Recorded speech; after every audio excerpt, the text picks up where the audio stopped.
For decades, Route 66 was more than just a highway. It was a lifeline for American families moving west. Today, the Mother Road of America is a preserved piece of history, a journey through time. In this series, we're going to be traveling the entire length, 2,224 miles of this historic highway, from its beginning in Grant Park in Chicago, Illinois, to its end at Santa Monica Pier in Santa Monica, California. I did this trip over 3 weeks in October of 2025, having just lost out on all prospects of becoming a truck driver and having no real sense of direction in my life. I tried to fit in as much as I possibly could with the shoestring budget that I had, which involved sleeping in my car in a lot of places, and I also did individual videos that are much shorter than this video on each individual state. If you're interested, you can watch the individual episodes, or you can sit tight with me and go the full 2,448 miles of Route 66 right here, right now. Without further ado, let's head to Chicago and start this adventure.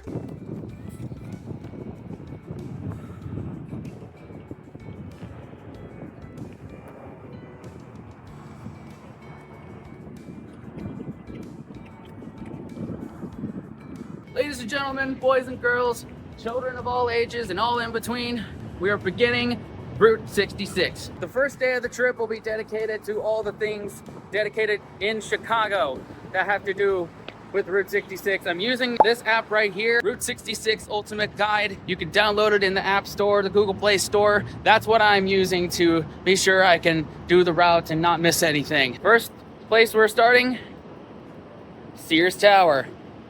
Not Willis Tower, Sears Tower. Now, also something to note is I am doing this as frugally as possible. So I am here presenting the information and you can decide to do it or not do it. There might be some things I skip over just because it's a little too pricey. I'm trying to stick with things that are within like $10 to $15. If it's more than like $10 to go up into the tower, I'm not gonna worry about it.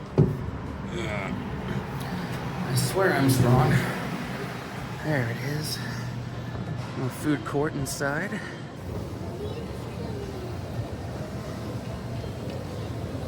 $32 minimum. Sorry, that's gonna be a no for me, dog. Plus, I'm scared of heights anyway, so yeah.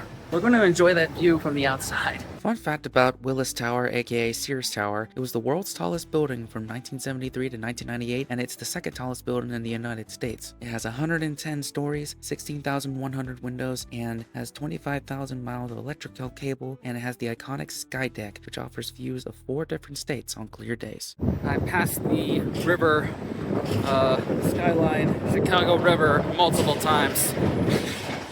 Ooh. And it vibrates when cars are going by. Right here we have the Union Station here in Chicago, the start of many railroad routes that started alongside Route 66. Right here we have Lou Mitchell's. It's the breakfast and lunch spot that's typically the beginning or the end of Route 66 for many people. Now there is a line, but just gonna see if I can get like something to go, like just like a coffee and some of their mini donut holes. This iconic Jackson Boulevard diner has been serving customers since 1923, and in 1958, Lou Mitchell's began serving fresh donut holes and small boxes of milk duds to children and women. They serve over 1,200 customers each day. Perfect way to start Route 66. Hey, well, sir, thank you. Have a good day. Thank you, you too. So I just got 6 mini donuts and a coffee. I could have stayed and like had proper breakfast, but unfortunately, I'm not one that pays $15 for pancakes or $18 for an omelet. I'm not doing it, sorry. Let's try this coffee first. I'll put copious amounts of cream and sugar in it. Hopefully it doesn't fall over. Ooh. Ooh, that's smooth. I love that.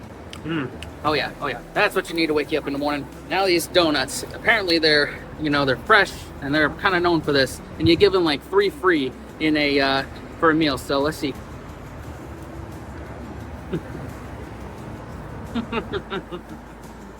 Oh yeah, fluffy, cakey, crisp on the outside. I give this 8.7 out of 10. By the way, this coffee, 6 mini donuts, $12. Added $2 tip, 14. Highway robbery. But then again, it's city prices. What are you gonna do? Although I'm just now realizing that, yeah, there's 5 here. I've had 2 already. She gave me an extra. Oh, how nice is that? So it's a little not as bad. Actually ended up giving those donuts to a homeless guy right behind me there. I'm just I know that they're not going to be as good tomorrow, and you know, if I don't want them to go to waste, and figured pay it forward. Also decided to go get my hat. Even though it is October, it's still kind of hot out. I didn't want to burn up before the end of the day. And yes, for anybody asking, my feet are killing me. Luckily, most of this route is drivable. It's the actual start of Route 66. On Tuesday, we'll be back here. Pause to read. 5, 4, 3, 2, 1. All of these cool stickers on the back too. And they even have it in Spanish too. Posa para leer.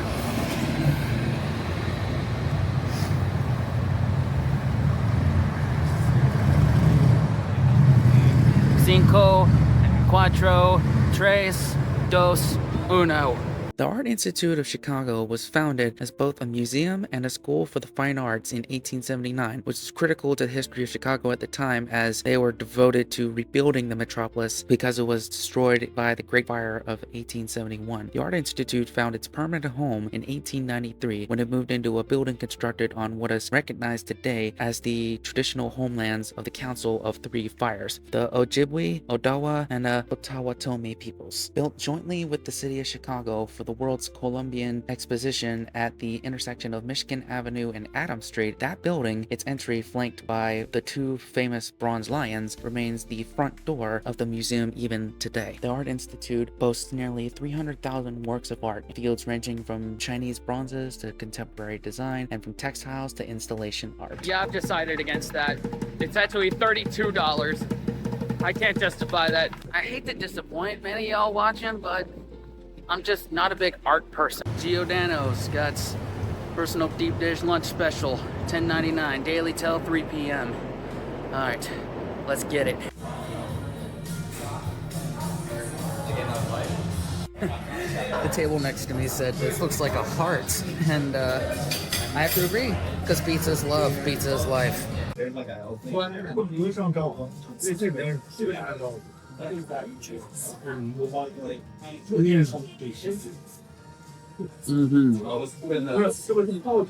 That's sausage. Really beautifully seasoned. So flavorful. Thick layer of cheese. Not as tomatoey as I would expect, but because it's on the top, like, that makes sense. It's some of that crust.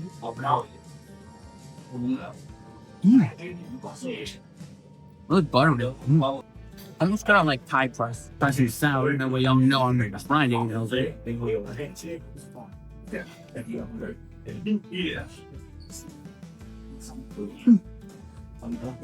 Salad. 8.2. Including a 20% tip, that was $17.78. Not bad for Chicago. And that was the perfect amount of food for me. Like, literally, I couldn't eat any more than that. I'm glad I didn't get any more than that. Now, this is where I wanted to take y'all for a beer, is the Berghoff restaurant. Now, that itself is just a iconic German place. Little pricey, but right next to it is Adams Street Brewery. That's where we're going to go get a pint. The legacy of this place can be traced back to 1870, when Hermann Berghoff immigrated from Germany to America. After stints of working on cotton and sugarcane plantations, Hermann opened his own brewery in Indiana. When the World's Fair came to Chicago in 1893, Hermann Berghoff set off a stand in Midway and sold his beers to people entering and exiting the fair. His success at the fair prompted him to consider a more permanent place to sell his beer in Chicago. Thus, the Berghoff opened its doors in 1898. Beers were sold for a nickel, and they came with a side sandwich for free. Man, 16-ounce pint with a $2 tip, $11.24. Then again, it's city price. All right, so it's 12:30. We're gonna go ahead and walk to Grant Park, take in the sights, and walk off all those mini donuts, pizza, and beer.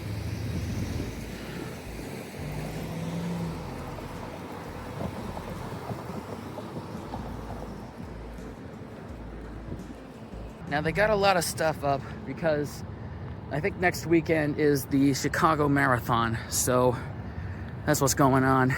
Buckingham Fountain is located in Grant Park in Chicago, built in 1927, just 1 year after the establishment of Route 66, and is often considered the symbolic starting point of Route 66. Its design is based off a Versailles Palace fountain. It contains 134 water jets, which pump 14,100 gallons of water per minute. During the summer, Buckingham Fountain shoots water 150 feet in the air for 20 minutes every hour on the hour. Now, I totally didn't plan this, but actually did park next to Millennium Park, where the bean is.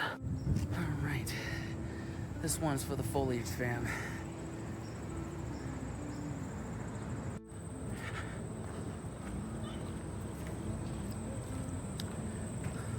You know what's really good to do around these types of gardens? Go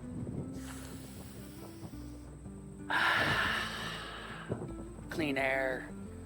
Much better than the air that I'm breathing around my gas guzzling Subaru. We made it to the bean. Okay, cloud gate, technically. I call it the bean. That's what it is to me and to most people. And that's what I'm gonna call it. The bean. Can you see me? Can you see me?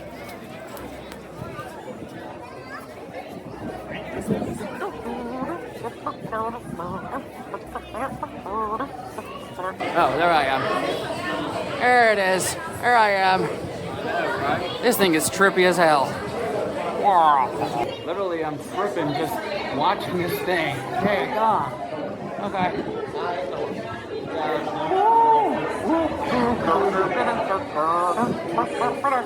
Okay, I have reinforced every single influencer stereotype that there is, so let's just move on. Let's go near Lake Michigan. The fact that there's a whole dedicated bike lane, that is something I'm not used to, but I like it. I have not ridden a bike in years. Not ridden this in a year, so hopefully I don't fall on my ass. Here goes nothing. Okay, whatever. Look, Mom, I'm doing it. I can ride a bike now. Woo! I haven't ridden a bike in so long. Heard you gotta turn that thing all the way down in order to get any pedaling. Shouldn't be filming while doing this. Definite sign I shouldn't be filming and biking. I dropped my phone. In the pocket for you. I shouldn't be doing this, but I am anyway. To Navy Pier. All right, I've docked the bike. $4.27. And look at me. I got my exercise in. I shouldn't be trusted on one of them things. Anyway, we're close to Navy Pier. Let's go explore there. I mean, real talk, if I lived in a city, I think that'd be my primary mode of transportation is bicycles. Maybe what I need to do to be healthy is to move to a city. There's a water fountain here. Of course, there's a water fountain there, and I just drink out of that, but I got an idea. All right, all my electronics are down here. I'm gonna take it.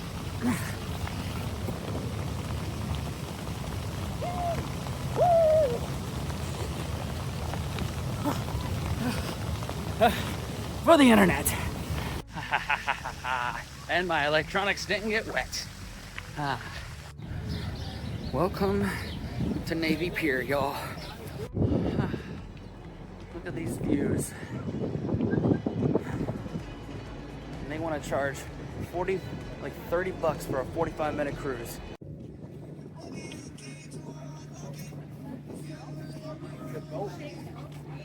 To be or not to be? That is the question.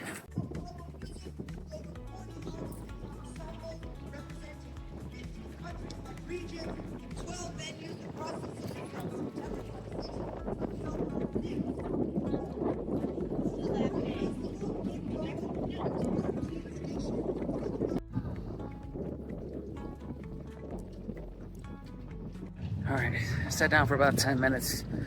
Back to walk. Pains me to pay $7 for ice cream, but I'm desperate.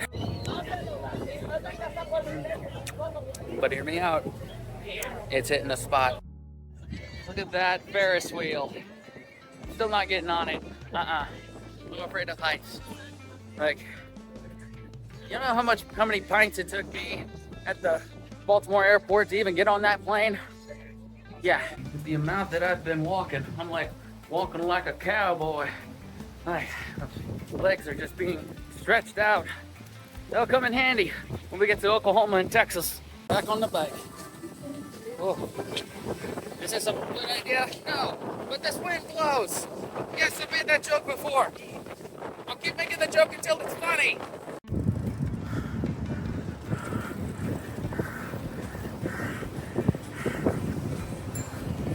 $3.64 for that ride. God, I'm out of shape. I'm dehydrated too. Oh, this is how slow I'm walking currently. Don't judge. Perfect backdrop to relax a bit, recover. All right, back in the car.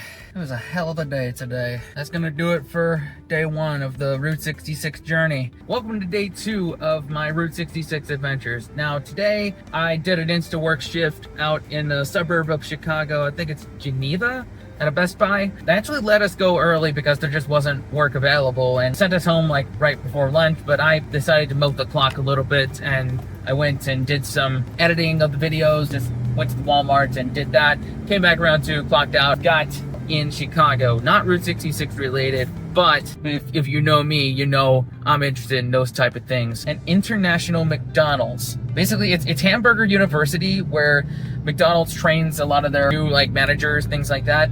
But downstairs in the McDonald's, like there is a McDonald's restaurant there proper, and it has a rotating list of international items, and we're gonna check them out. B-roll of me coming into the city because I don't know what else to say to transition. Now, I've already recorded my review of the International McDonald's here. You could view it on this YouTube channel as well as TikTok and Instagram. Let me just say, that big arch burger, those sweet potato fries, and the Biscoff McFlurry need to come to the state ASAP. Quick little drive through Grant Park again before we set out for it. Alright, back next to the Art Institute. We're just around the corner, y'all. Alright, there it is. Alright, here we go.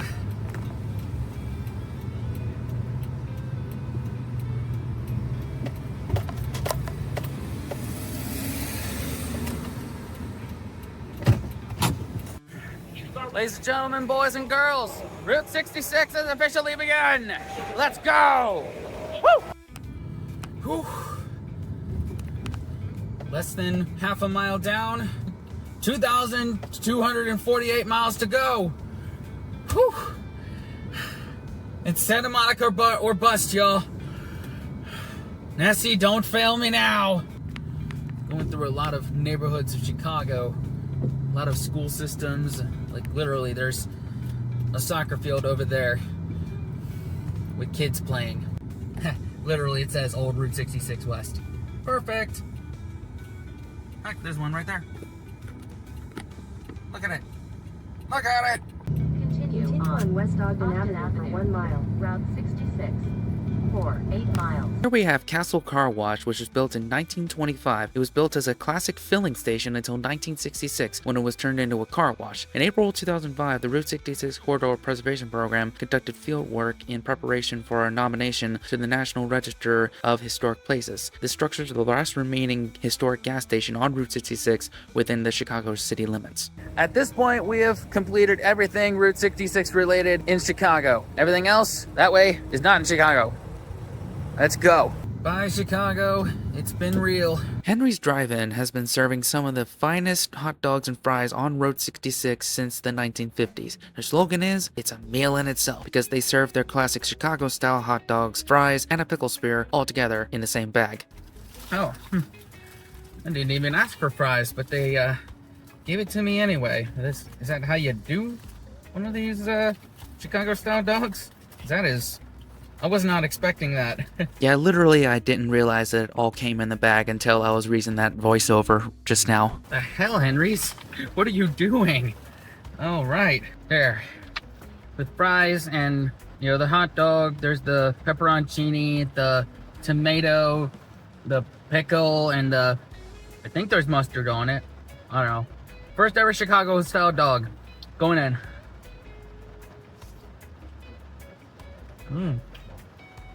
Interesting. Hot dog has a nice snap to it. And all the contrasting flavors on here. I know for a fact that y'all don't put French fries on your Chicago style dogs. In Grant Park, one of those Chicago dogs were like $7 and I saw it was $5 on here. I still ended up spending $10. Oh well. I'm honestly not impressed with this.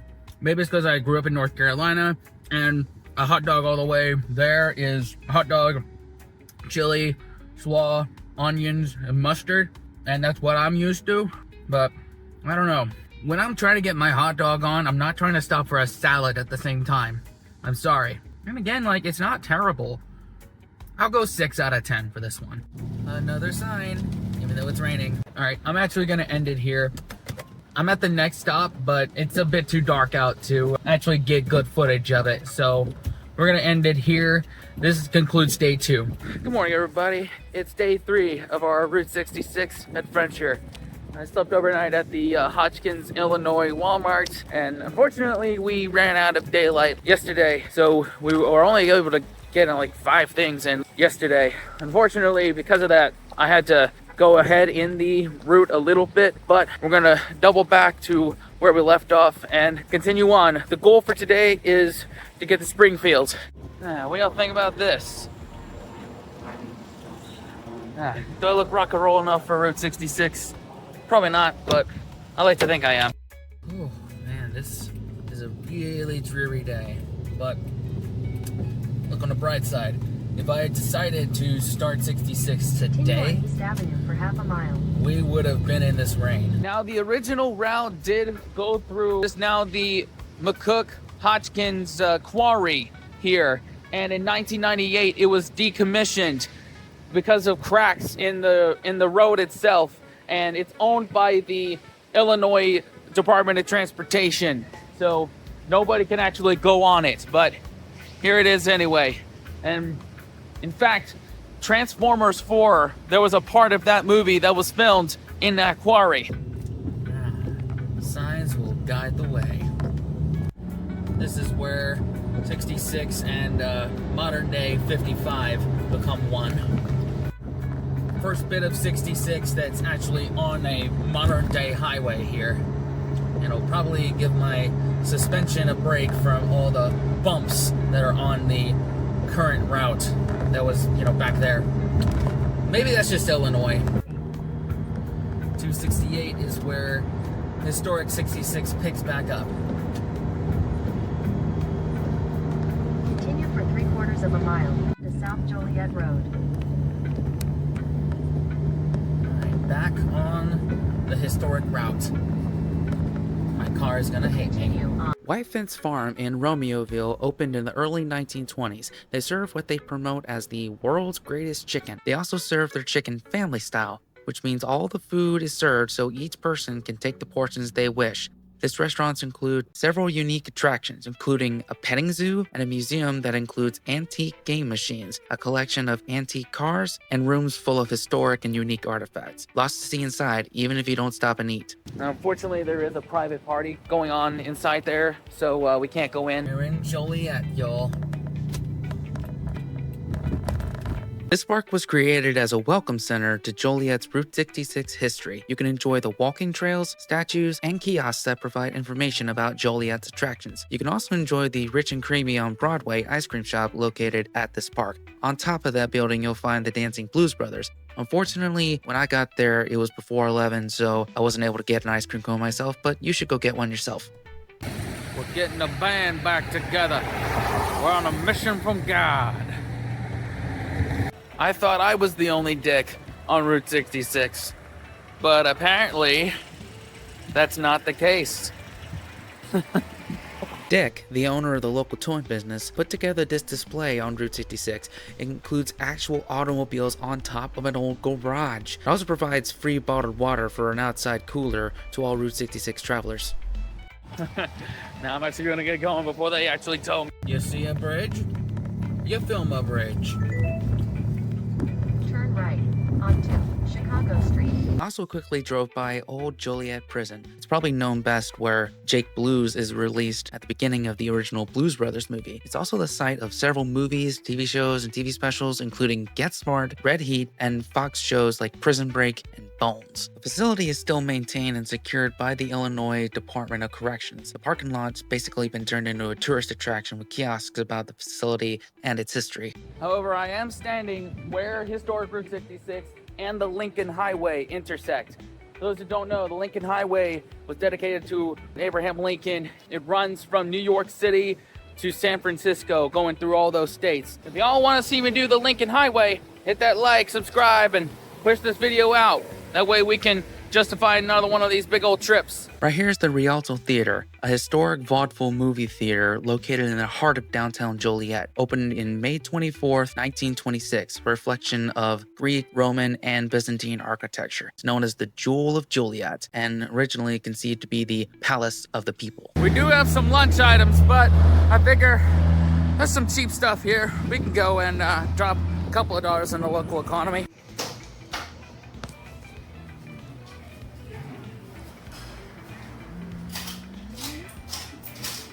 $2.57 for this Dutch apple donuts. Oh, look at that thing. Look at that. Ooh. Got the crumbs on top too. Oh, it's gonna be good.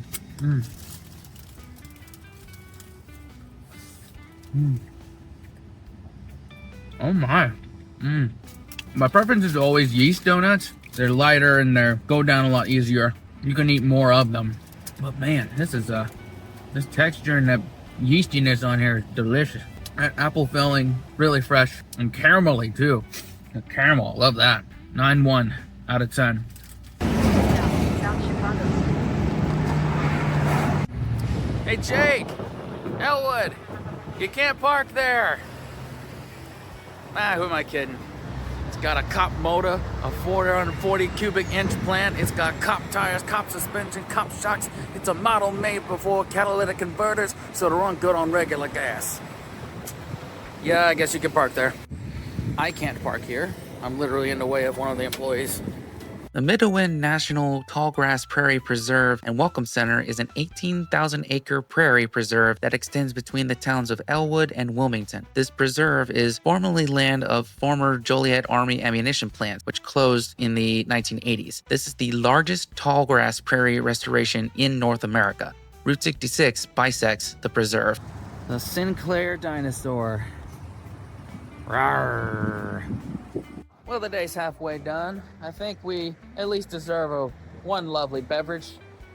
Not really some food, but Nellie's is an iconic place here on 66. But they also got Route 66 old school brewing.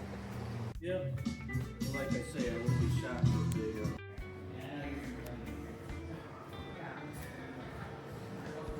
I was on the phone grabbing my kid. Oh, on that. Honestly, Very nice people in there. Good conversation. Jay behind the bar is a really cool guy, and gave me a lot of good tips about the routes. So appreciate that. Just had 2 short ones because we do have to drive. No drinking and driving.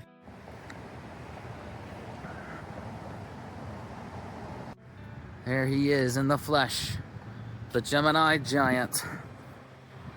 Yeah, apparently in the old location of where this guy is, they will run you up out of there. So, yeah, we're not trying to do that. And also, where's the Virgo Giant? Is that one for Virgos? I know, such a Virgo thing of me to do.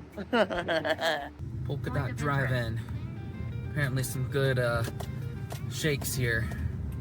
And burgers and fries. What are you doing right now? Oh, not much. Just chilling with my homeboys. We got Elvis right here. Oh, think of our mooch. Got Marilyn over here.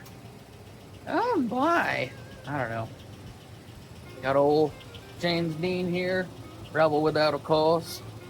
And then got Miss Betty Boop over here. She's a bit more my type than Marilyn, to be honest.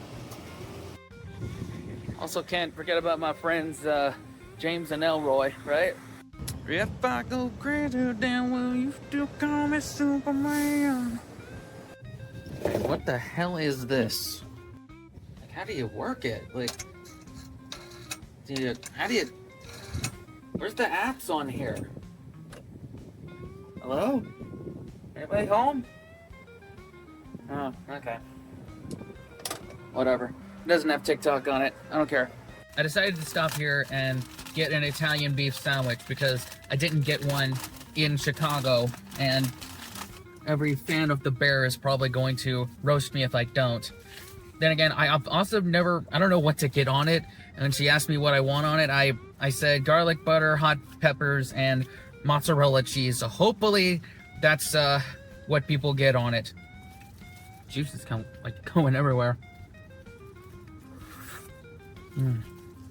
It's like a dipped thing.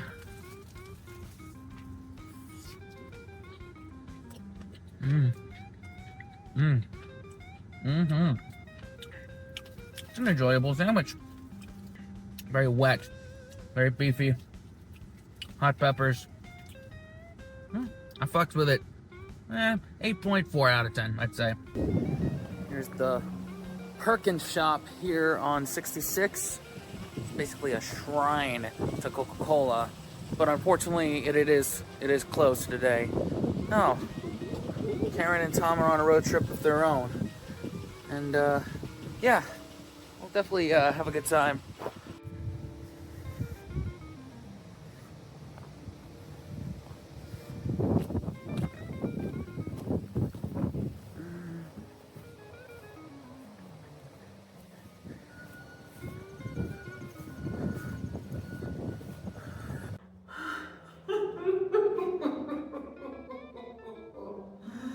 I know.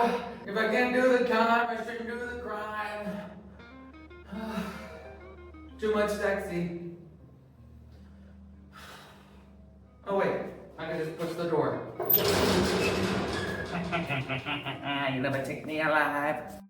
Welcome to Gardner, Illinois. We're happy that you've taken the time to visit. So apparently this jail cell, it didn't hold like hard criminals, just like hobos and vagrants. Literally during the Depression, there would be hobos that would get off the train over there and wander into town looking for work, food, and a good time. And the townsfolk wanted them locked up at night. So that's mainly what that was for. I can relate to that.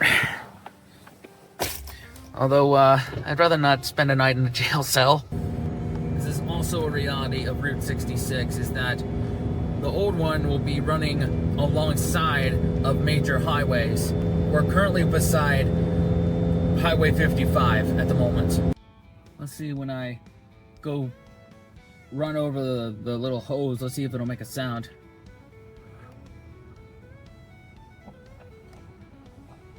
Yep, it did.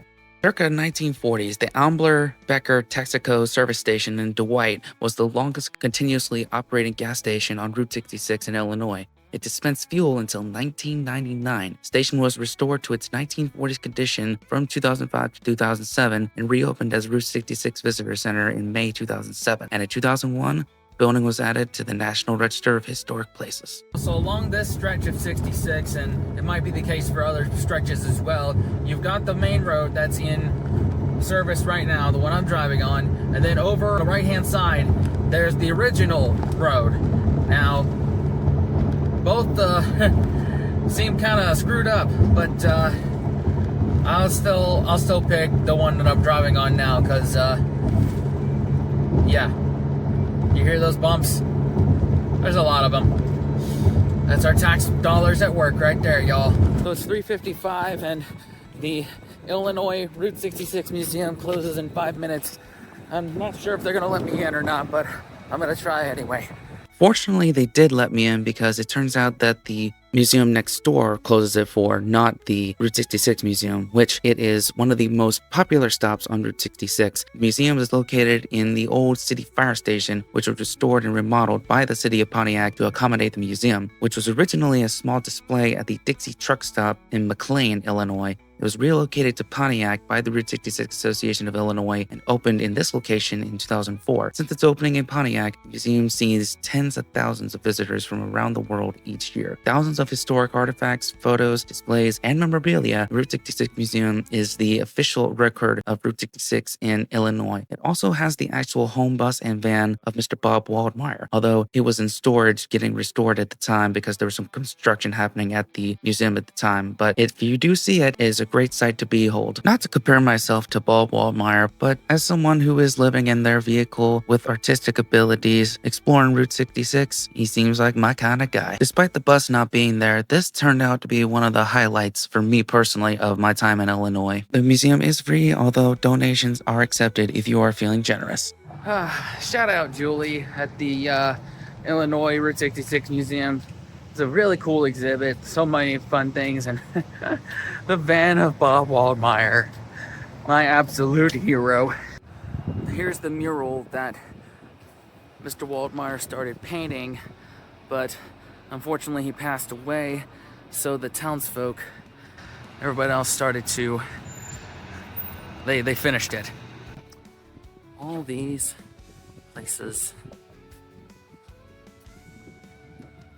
And we are there, just outside Pontiac. I don't know how much of this is actually fenced off. As I said, it said in the description of the app that oftentimes after October it'll be gated off. Fair warning to any drivers that are doing this route, little side roads like this, they're not really well kept up and they can be quite bumpy and very hard on your car suspension. So make sure your car has decent suspension or you'll be paying the price at the mechanics later on. Some old race cars. Look at that. Reminds me of the old school tracks back home. We're not so different, you and I. This right here is apparently Dead Man's Curve. Apparently in the old configuration of 66, a lot of cars would take this curb too hot and they would, tumble over. We don't want that. Around the curve, lickety split. Beautiful car, wasn't it? Okay. There's a lot of those on 66 too. This is totally normal. That sentence makes sense in many different regards. Sprague's Super Service Station in Normal is a two-story Tudor Revival style building that housed a cafe, gas station, and garage on Route 66. Built in 1931, it serviced travelers until 1976, and the upstairs of the building served as housing for the owner and station attendant. Apparently, Illinois State University campus has historic Route 66 running straight through it, so Homeless Guy Goes to College, Part 2. Founded in 1857, Illinois State University is the oldest public university in the state of Illinois. And today, historic Route 66 runs right through the ISU campus. At 600 feet, turn left onto West Market Street. Love me a good mural. I think I've said that before, but I'll say it again. Alright, so we're not gonna make it to Springfield tonight. It's 6:11.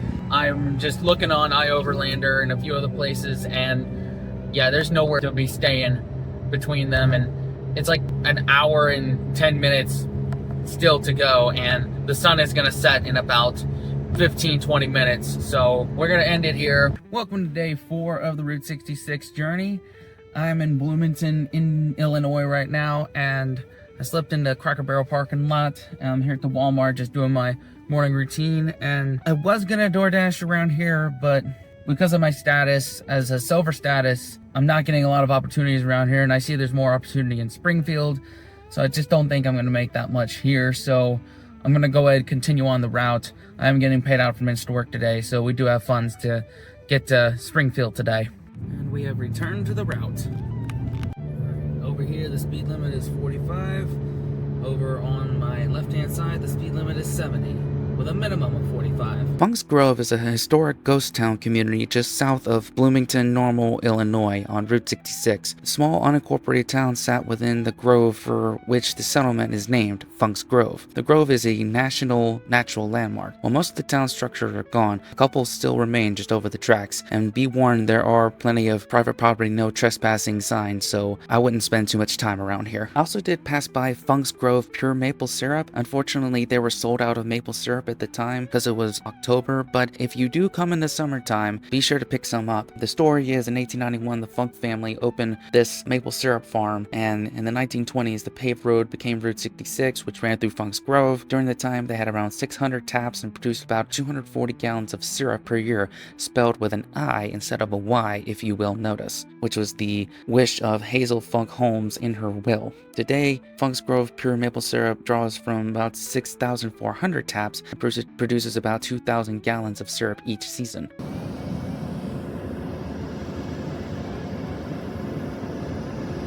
Coming into Atlanta, the first display I saw was the American Giants Museum, which opened in the summer of 2023. This museum tells the story of international fiberglass, the creators of the Muffler Man, and other iconic roadside figures. On the property, this museum is supposed to have 6 giants by next year, the centennial. The first arrived June of 2023. The others will follow over the next couple of years as they are restored. Fair warning, the building has a dangerous injury in a sidewalk. Many visitors, myself included, almost tripped or fell accessing the museum. Also, this place does have very seasonal hours. As I came in October, it was only open on Saturdays and Sundays, so obviously it was closed when I was there. So check the hours before you visit. And this stop right here is just a reminder that my journey isn't significant.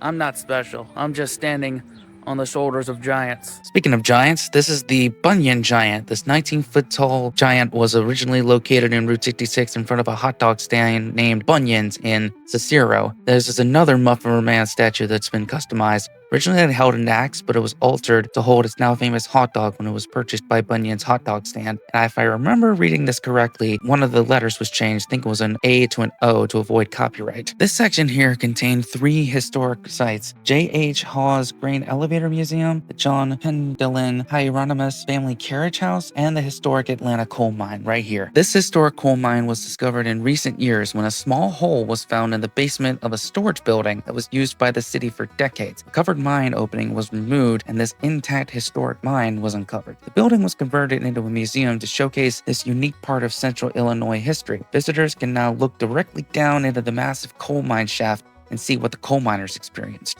They said pressure creates diamonds. How the hell am I still cold? I couldn't find a lot of information on that carriage house, but the J.H. Hawes Grain Elevator Museum is the only wooden grain elevator in the state of Illinois. This wooden elevator was built in 1904 and operated until 1976. In 1988, the city of Atlanta purchased the elevator and completed a full restoration in 1993. It's now a working museum, although when I went there, it said you had to call in order to arrange a tour of the facility. Coming into Lincoln, you'll find the rail splitter covered wagon, which is in fact the world's largest covered wagon according to the Guinness Book of World Records. The massive wagon was hand-built by craftsman Dave Bentley and has been located here in Lincoln since 2007, featuring a 12-foot tall Abraham Lincoln as the driver reading a book. The wagon weighs 5 tons, it's 40 feet in length, it's 12 feet wide, and it's 24 feet tall. Now beyond here is Lincoln's ghost bridge that carried Route 66 over the upcoming river, but as you can see, this is on private property. The penalties for trespassing in the state of Illinois are quite steep, so I'm not gonna risk it. Hopefully you can see the bridge from there. It's gone! Whatever that meme was. It's gone! And of course, can't stop in the town without the mural. We love us some murals around here. Add this one to the gas station count. You can tell it's fall too because they got the pumpkins out. Exit right.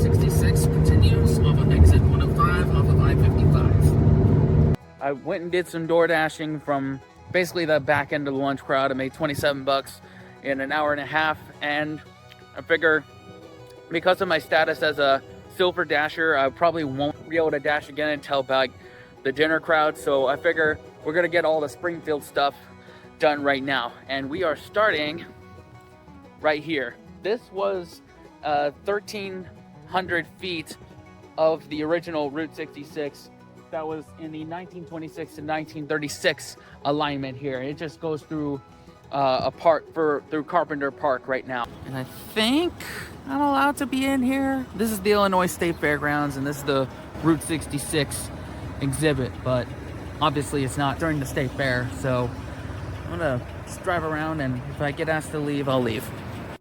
Okay.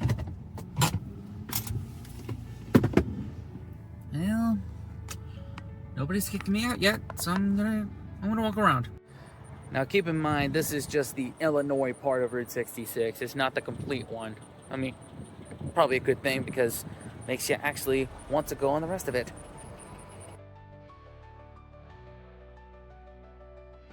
And that concludes Illinois. Let's go on to... No, I'm just kidding.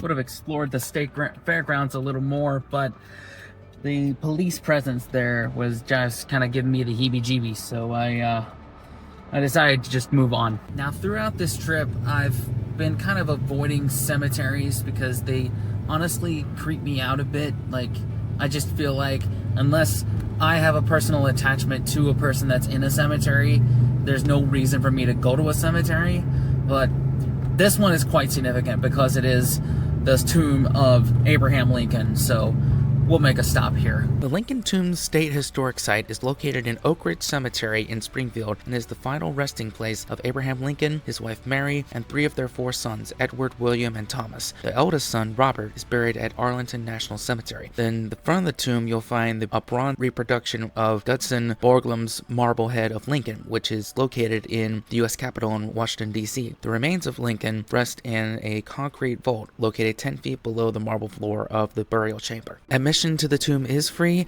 and it is open daily from 9 a.m. to 5 p.m. Here we're at the site of the Lincoln home, and as you can see, it's part of the National Park Service, so it is free. This is basically a step back in time into 1860. 12 historic structures within this 4-block neighborhood dating back to Lincoln's time. You're basically walking the streets of Lincoln and his family. This is great for if you have little kids around. This is perfect for them. Usually you do have to reserve tickets in advance, but this was during a government shutdown, so I guess anybody could just walk in and visit the site. So if you come when the government is active, book in advance. Last tour begins at 4:30. Hey, Abe. You free? Wanna come up tonight? Got some good seats to a play. I'm going to hell. Also well worth checking out is Route History. It's a space to experience and learn about the tragedy, resilience, and excellence of Black people along the historic Route 66 and in the city of Springfield, Illinois. Also a sobering reminder that Black history is part of American history, and it's just as important to learn that alongside everything else we're taught in school. We do have a per diem planned out, and it's Cozy Drive-In. Now, the claim to fame of this place is they claim to have invented what we know of today as the corn dog by none other than Ed Waldmeyer Jr., father of legendary Route 66 artist Bob Waldmeyer. I'm just in everybody's way. Is that true? I don't know, but I ain't never turned down a corn dog once. Let's go win.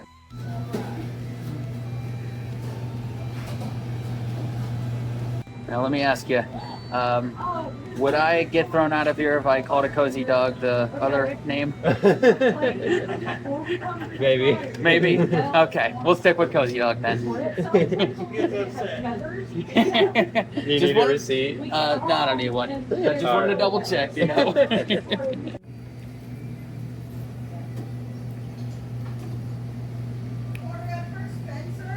Right here. Y'all, this is probably one of the best things I've eaten ever. Like, this is no corn dog. Don't get it twisted. It's basically cornbread on a hot dog. It's light, airy, crispy, so flavorful. The hot dog has a nice snap to it. It actually really doesn't need mustard or ketchup, but that never stopped me before. Those fries were basically boardwalk fries, my favorite type. I give this meal a 9.5 out of 10. Y'all need to try this. And for $10 too. I am never ever calling it that other name again. From now on, it's a cozy dog. It's not that other name. And like, I love all that NASCAR memorabilia they had in there. Again, it's the movie Cars. Anything that isn't NASCAR related, is Route 66 related. Like, real talk, it reminds me of a lot of places back home. Like, I know a lot of, you know, non-American tourists come through here and see that and, you know, think that's only there, but yeah, that's America to me. That's stuff that I grew up on. Hole-in-the-wall places like that, that's home to me. This is the Route 66 Hotel and Conference Center. It was actually the first ever Holiday Inn on the Mother Road. As you can see right there, daily special, all you can eat for $10, dine in only at the bar. Also, rooms here, like a double, are $79 a night, which isn't terrible considering hotel prices. And it's like it's a 3-star hotel. And honestly, like, this is the type of place I would stay if I wasn't sleeping in my car. I mean, we do have some hotels that are planned out for this route. I mean, I haven't booked anything yet, but for the most part, this is why we're sleeping in the car. I mean, and also they do have jacuzzi rooms for, like, I don't know, $200 a night if you're splurging. And there are weekly rates. If you want to stay the week, I think it's like $500. Motorhead's Bar and Grill Museum, the biggest Route 66 sign in the world, held up by none other than Big Ron himself. I'm actually gonna go inside and see what the beer prices is, because I did get a cash tip from DoorDash today, so I might go have one beer, because we do have to go DoorDash.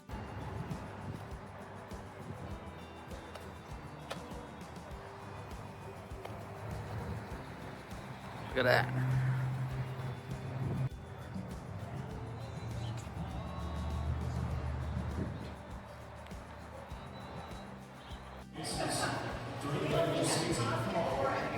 Send him.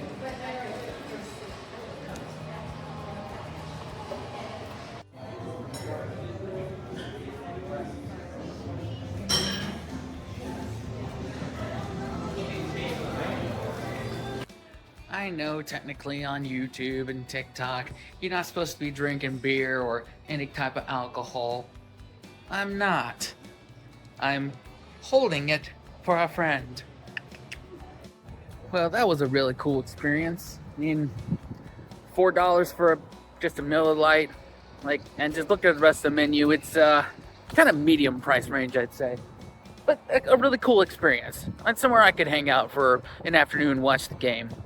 But that concludes everything in Springfield, and I'm gonna DoorDash tonight and possibly tomorrow. Of course, I'm not gonna show you that because, you know, this is a Route 66 vlog, it's not a DoorDash vlog. In fact, I've done DoorDash videos on this channel before.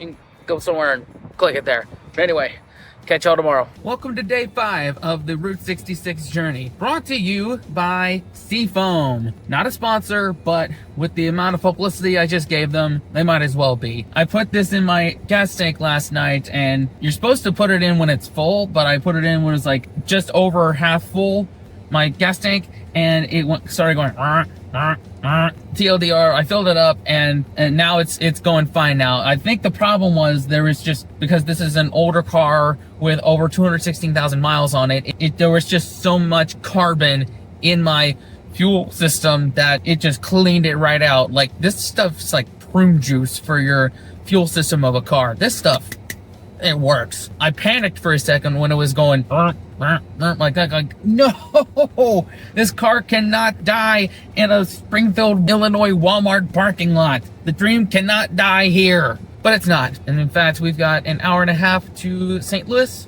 I think we can make it today. This will probably be the last day of the Illinois part of the journey, so buckle up. And just like that, we have rejoined the route. Ladies and gentlemen, this is the historic Auburn Brick Road. The Auburn Brick Road is a beautiful and unique stretch of Route 66. It's a 1.3-mile section of restored, hand-laid brick. This section of roadway was part of Route 66 until 1930, when the alignment was moved. It wasn't until 1931 until the bricks were replaced over the concrete roadbed. We do love us a good mural around here. I don't know how many times I've said that throughout the trip.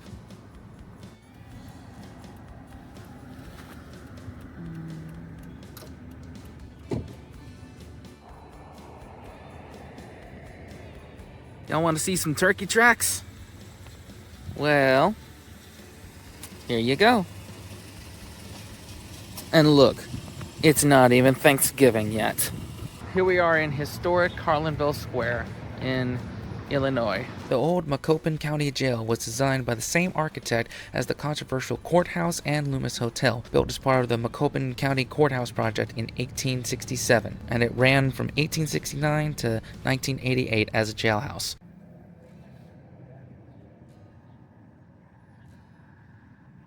I mean, really think about it, this is kind of a genius design of a jail cell, because there's no way you're escaping here. Like, it's just not happening. Yeah, tell me that you're gonna find a way to, jimmy your way past that. You can't, use a bunch of toothpicks or whatever they give you in jail. Yeah, I'll take the car over this anytime. Lord, I hope they don't have Mexican night anytime at the jail. Hey. I was drunk in a bar. They threw me into public. I don't want to be drunk in public. I want to be drunk in a goddamn bar. That's perfectly legal. Arrest them. Does it really count as doing Route 66 if I don't do these back roads that are just not well kept up? Like, my suspension absolutely hates me right now. I already messed with the fuel system in this car. I'm not trying to mess with the suspension. Also, when you're going down these roads and you see a local, just a little wave. Just say hi. Just being like, hey, I'm not from around here. Please don't arrest me for trespassing on what could potentially be private property. Just trying to get the full experience. Thanks for having us. Look at that chair. That's a big one right there. Here it is. Henry's Rabbit Ranch. Description says, Rich Henry loves rabbits. He also loves Route 66. At Henry's Rabbit Ranch, you'll not only find all kinds of live rabbits, but you'll find tons of Route 66 history, vehicles, old pumps, old neon signs, and other items throughout the property. This is a fun stop for all ages. The note is, in August 2024, Rich Henry passed away, and the attraction has been closed ever since, which is why I didn't actually get out, I just drove through it. Next stop was the Pink Elephant Antique Mall in Livingston. This is one of the more unusual attractions of Route 66. It offers strange sculptures, statues, a UFO, and more on the property grounds. And yes, that pink elephant. You also find one of the muffler men here. This one is painted with the Harley Davidson logo. And inside the old local school building, you'll find more strange and unusual things to see. There's also a Twisty Treats shop serving ice cream and treats from the ice cream cone shaped building. A little pricey for me, but it is there. There is a lot to see and do here. If you have the time, you'll see statues, unique displays, and much more. Nice lady in there gave me some samples of fudge, and I figure I'll buy some of the pink elephant stuff and call it there, because if I go any further, I will go bankrupt. We're gonna restore Route 66 to its former glory for the centennial, and we're gonna make California Pacific Coast Highway pay for it. It's gonna be billions and billions of dollars coming from California. It's gonna be huge. Alright, so let me try a more recent one. And Satan! Wanna get in a hot tub and smoke cigarettes? Come on, guy, relax! Pink elephant fudge. God, this stuff looks good.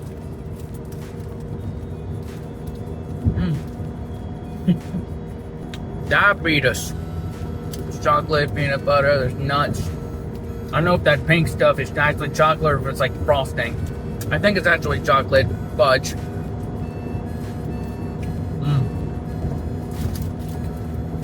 Hell yeah. This is the world's largest ketchup bottle. Well, technically the world's largest ketchup bottle painted water tower. Standing at 170 feet tall, this water tower was built in 1949 for the G.S. Subiger ketchup bottle plant, bottlers of Brooks' old original Rich and Tanky ketchup. This 100,000 gallon water tower was needed for the plant's operations and also to supply a new fire sprinkler system. The tower was designed specifically to be in the same shape of their ketchup bottles. Hey, no no attention to the fact that for at least the last hour I went way off course and I just now found the route before we cross over into Missouri. The McKinley Bridge is the first bridge to carry Route 66 from Illinois to Missouri from 1926 to 1929. The bridge is 6,313 feet in length and carried both railroad and vehicular traffic for decades. By 1979, the railroad line was closed and additional lanes were opened for vehicles in the inner roadway. The bridge was closed in 2001 but reopened to vehicular traffic in 2007. And just like that, we have made it to Missouri. I actually came out to the old Chain Rocks Bridge here so I can actually get both the Mississippi River and the back line of St. Louis in the background here. Welcome back to my Route 66 journey. Today we start Missouri. I am currently on the Mississippi River on the old Chain Rock Bridge here. This was the original Route 66 bridge here. I actually went on the McKinley Bridge at the end of the last episode, but I want to be able to get the Mississippi River and somewhat of the city. I don't know if you can even see that. You probably can't. We got stops in St. Louis, and we're gonna do that today. It's still technically day 5 of it, but I ended the Illinois episode and starting the Missouri episode right now. We're gonna do everything in St. Louis, probably stay overnight, probably DoorDash all day tomorrow in St. Louis, and then we're gonna continue on the rest of the Missouri part of Route 66. Oh, no vacancy? Oh, that's a shame. I was hoping we could sleep on this bridge. Our first stop of the day, right there, the St. Louis Arch. Because you have to. And look at it. It's beautiful. Probably even a bit better up close. Now, this is probably not a good idea to park here during usual times, but this is part of the National Park Service, and as of right now, October 2025, we're in the middle of a government shutdown, so I think we're okay. Would you look at that? Damn, it's a biggin'. This isn't Philly, and this isn't Rocky, but I'm gonna run up these stairs.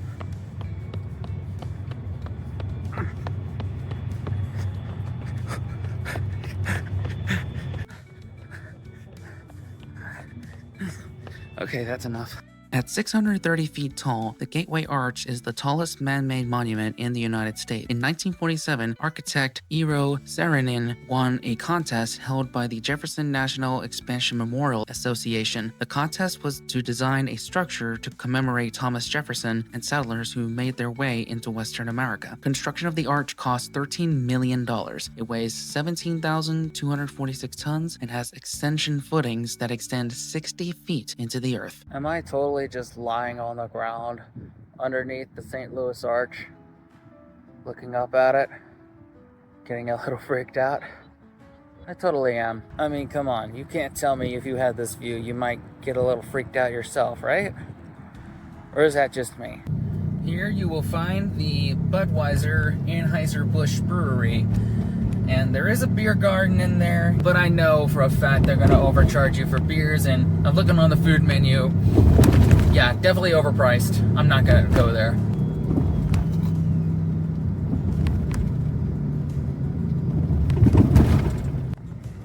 Back on the actual route now. Apparently right here is some really nice donuts. So if they're open, You have arrived. we're gonna go in and see what it's about. Considered by many to be the best donuts in St. Louis, the Donut Drive-In continues to serve up homemade donuts on Route 66, and thanks to a recent grant, the facade of the building has been restored for the first time in decades. So today's my lucky day. Not only did I get one raspberry-filled glazed donut, I got 2 of them. She just grabbed 2 accidentally, and she's like, hey, here you go, have it, and just charged me for 1. So thank you. That was awesome. Gotta try it, obviously, because, you know.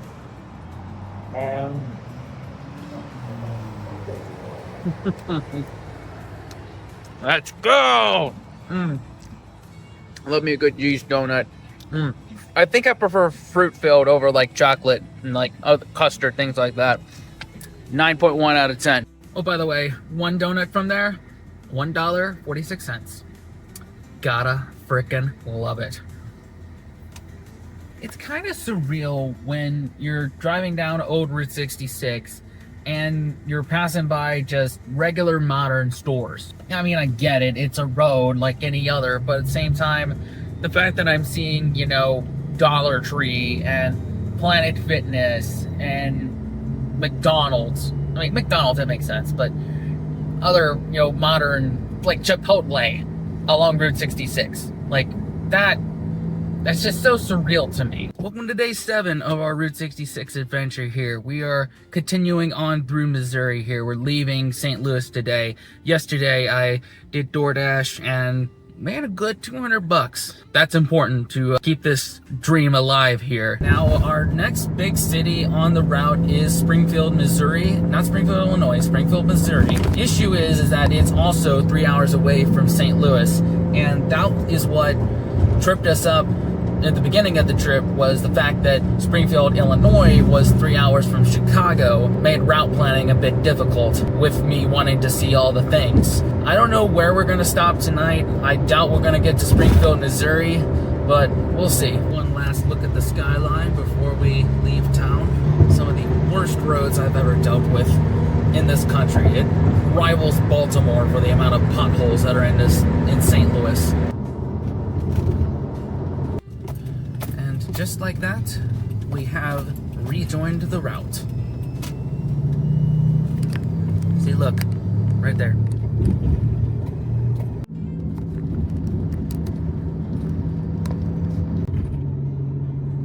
Old 66 signage.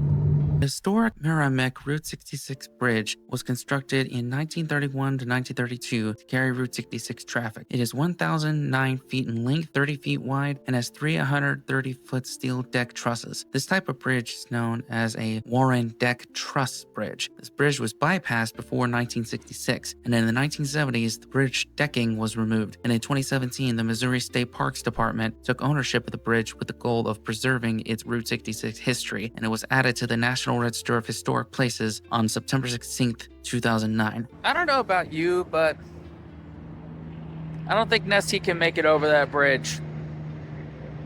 Yeah, I think we took a wrong turn. Then use the second from the right lane to turn right onto Allenton Road, Six Flags Road. Right.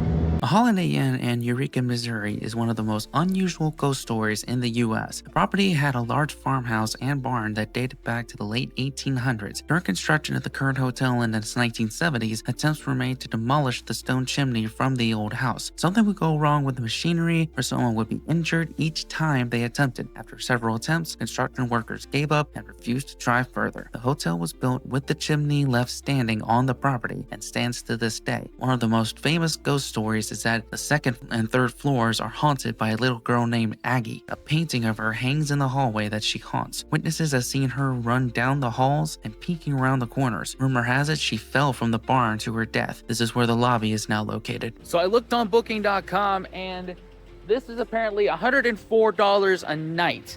And it's booked up like December 1st or 2nd, something like that. It's currently October 11th. Why? I don't know. I'm not staying with some ghosts. No, not doing it. Along the route, you will find Six Flags St. Louis. If theme parks are your thing, then this could be a really cool stop for you.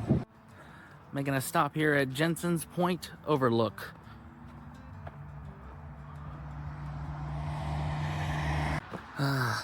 Bunch of stairs. Oh God. Me and staircases just don't mix.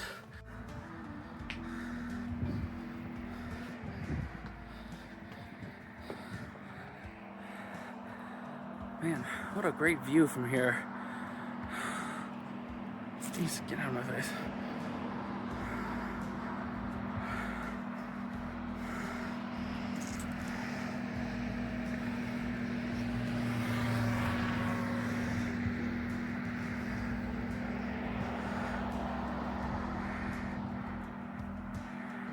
What the heck is this thing for? I can't really see that far. What? Oh, it's backwards. Not bad. Oh wow, look at that. Hopefully y'all can see that.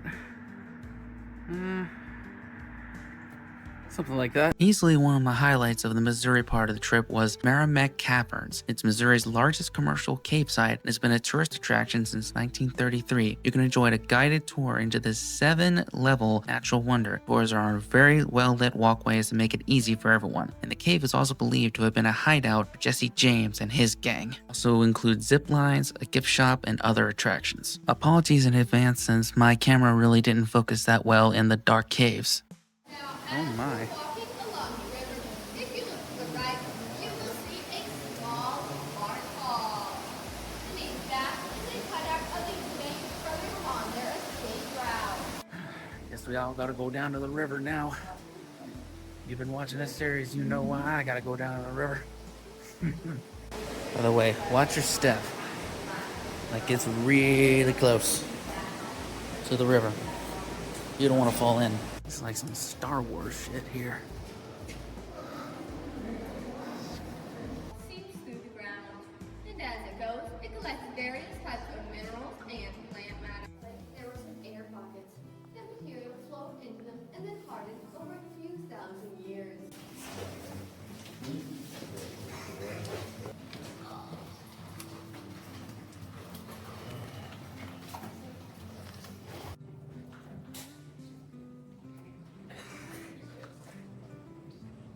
Y'all hear that? 15 inches. The deepest part of the river is only 3.5 feet. And that's at the bottom of that waterfall we saw. The steamer stands at 28 feet tall, 500 feet circumference. It's estimated to be around 32 million years old. Flowing down. Takes around 13 years for a piece, for a layer as thin as a piece of paper to bottom of Crystal Lake. You can see some cauliflower-like formations, and those are called bocceroids. Oh man. You all can take your time looking at that, and once you're ready, you can follow me. One of only 2 wine tables in the world. Others in Sicily, Italy. To our wine room. This large formation is the wine table. This large formation is called the stage curtain. It's another slow stone formation. It was built to stage the river-like patterns. It is 70 feet tall, 50 feet wide, and 35 feet thick.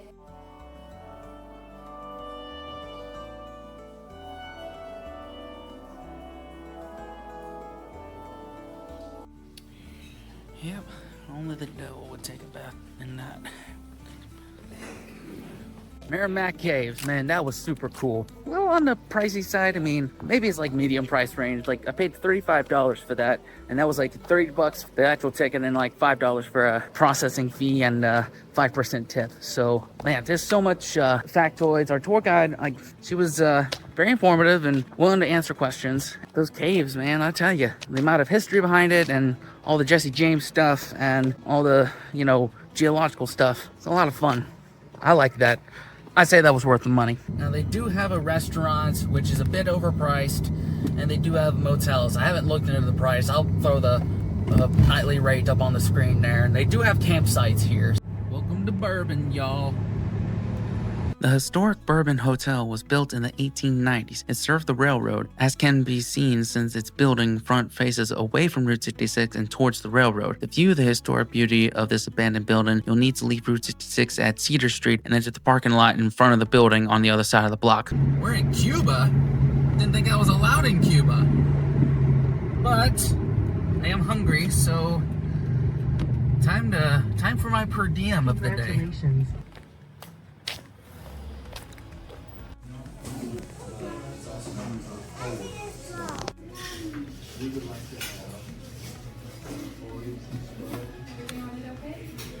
So that place was just kind of okay. The ribs weren't anything to write home about. The pulled pork was alright. The brisket was a bit dry and needed sauce. Take it from a native North Carolinian. If your barbecue needs sauce in order for it to be edible, then you failed. And the mac and cheese was good. The baked beans were not cooked all the way, so I'm not really a fan of that. I mean, I liked the sauces, and they didn't really seem to have a lot of positivity around there, so I would give this place a miss next time. 5 out of 10. Like, it's just okay. Nothing to write home about. It'll fill you up. I don't like that I wasted my per diem on this one today. The upside is that this place was right next to the original Wagon Wheel Motel, aka the oldest continuously operated motel on Route 66. While it's over 80 years old, it has been completely restored to its original charm. Next stop was Where on 66, which was originally built by Paul T. Carr as a modern full-service Phillips 66 filling and service station. It was a stylish 3-bay garage with a gabled front and narrow wing. This business provided many young people with their first jobs in the community. Mr. Carr also ran a Pontiac dealership in Cuba, Missouri. Throughout the years, there were various owners and brands until Bill and Lynn Wallace bought it in 1968. It became the first mobile gas station and offices of Wallace Oil Company. Their headquarters remains in town, but across the street in a modern brick office building. After Bill's death in 2001, Lynn Wallace began a project that would honor her late husband and the station's history. Collaboration with the Route 66 giant Phillips 66 and others assisted the Wallace family in restoring the station to its original 1930s glory. Artist Ray Harvey was commissioned to paint the vintage scenes on the garage bays in memory of Bill and the history of the station. In January 2021, the restaurant called The Four-Way closed, and in June 2021, new owners opened the restaurant Where on 66, although when I went there, it was unfortunately closed.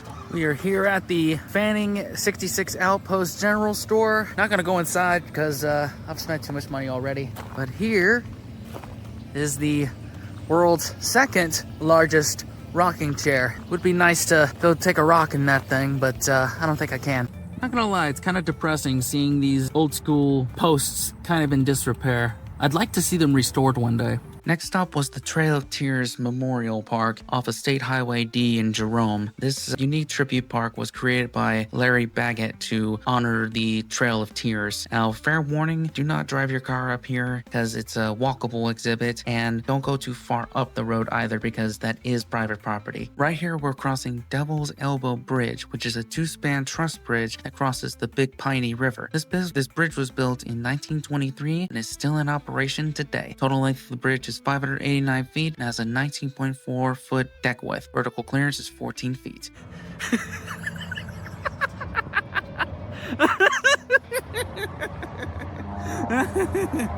Homemade and ended. Oh, there's some Astroglider for you. Oh, Uranus, Missouri. Home of the pirates. I mean, come on. The jokes just write themselves, don't they? Don't they? Now I gotta buy some fudge, because, look, anybody watching, I would eat there on the first date. And of course, when you walk in, they yell, "Welcome to Uranus!" Mayor of Uranus.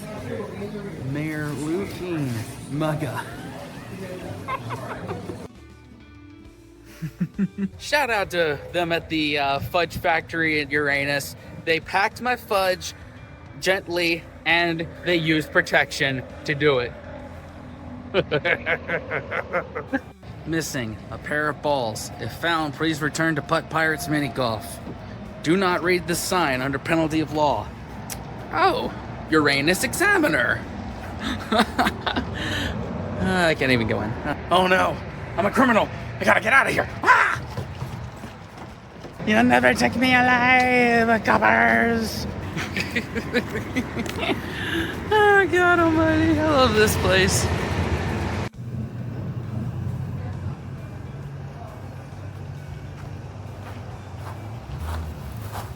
By the way, let's try some fudge from Uranus.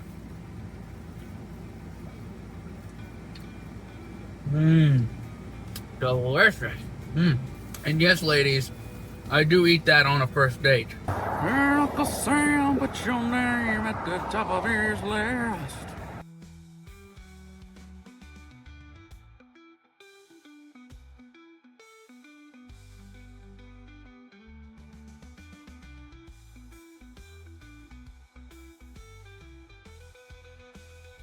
This is a historic cafe sign on display on Route 66 from the Satellite Cafe, which was opened around 1955. In the 1950s, space theme was common. Original cafe no longer exists, which probably explains the Phillips 66 space station rocket right here as well. Next stop was the Munger Moss Motel. Like many historic roadside businesses, this began as a sandwich shop on the original Route 66 near Devil's Elbow Bridge. Relocation of the sandwich shop to Lebanon, Missouri happened after World War II, which the new 4-lane highway moved the traffic off the original route. The business grew and cabins were added in 1946. The original 14-room cabin court is now 44 rooms. The famous neon sign was restored in 2010. A matching grant by the National Park Service helped pay for the sign's restoration. Now, unfortunately, the Mugamas Motel has been sold and is currently closed. That right there is apparently a fun bowling alley, but I already spent money at Uranus, so we've had our fun today. Here's the Missouri Welcome Center rest area. And would you check it out? It's Route 66 themed. Missouri Route 66 Welcome Center. Vacancy. Well, that marks an end of day 7. Tomorrow it's gonna be a DoorDash day, and Monday we will pick back up on the route. Goal will be to finish Missouri, go through Kansas, and then get to Miami, Oklahoma. It's about a 2-hour trek from Springfield, Missouri to Miami, Oklahoma. We're about 40 minutes from Springfield right now, so see y'all then. Good morning, everybody, and welcome to day 9 of the Route 66 adventure. Day 8 yesterday was a DoorDash day, but unfortunately it was quite trash. Between that and Instacart, only made about $86, $87. 67. But I did laundry, and today we're going to be able to finish Missouri and possibly the little sliver of Kansas, but obviously you won't see that Kansas part till the next episode. And after going through some gravel roads, we are back on the mother road. Here in Marshfield, you will find a 1/4 size replica of the Hubble telescope. It's pretty cool. Wonder what you could see with that thing. Now, this isn't 66 related, but an essential part of any American road trip is Buc-ee's. Reason Buc-ee's is so essential to an American road trip is, well, first of all, look at the size of this thing. It's basically like a Walmart and a local gas station and a Home Depot and a Dollar General all got mixed together in a blender. It's massive. And also, the gas here, really cheap. Cheaper than most places around. Like, this is basically, the gas at Buc-ee's is a loss leader. If you don't know, in business, that's something that a business will sell at a loss in order to get customers in the door, because they make their money in there. Now, if you follow this channel a long time, you know we've talked about Buc-ee's before, but I just want to reiterate it. Anybody who has never done a road trip in this country, or any non-American that is thinking about doing this route, this is essential. Now, the brisket sandwich, it is to die for. But as you can see, I'm a little sick right now, and we're gonna go in and get some fruit. Look at me actually treating my body well. And they pay their employees a lot more than the competing businesses of the same type.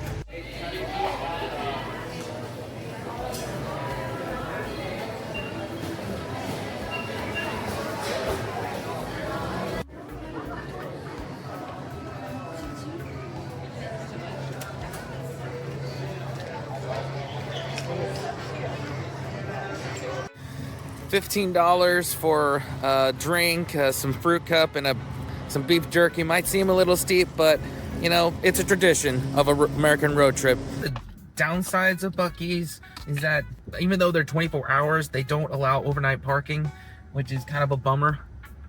Oh yeah, this is what my body's been craving.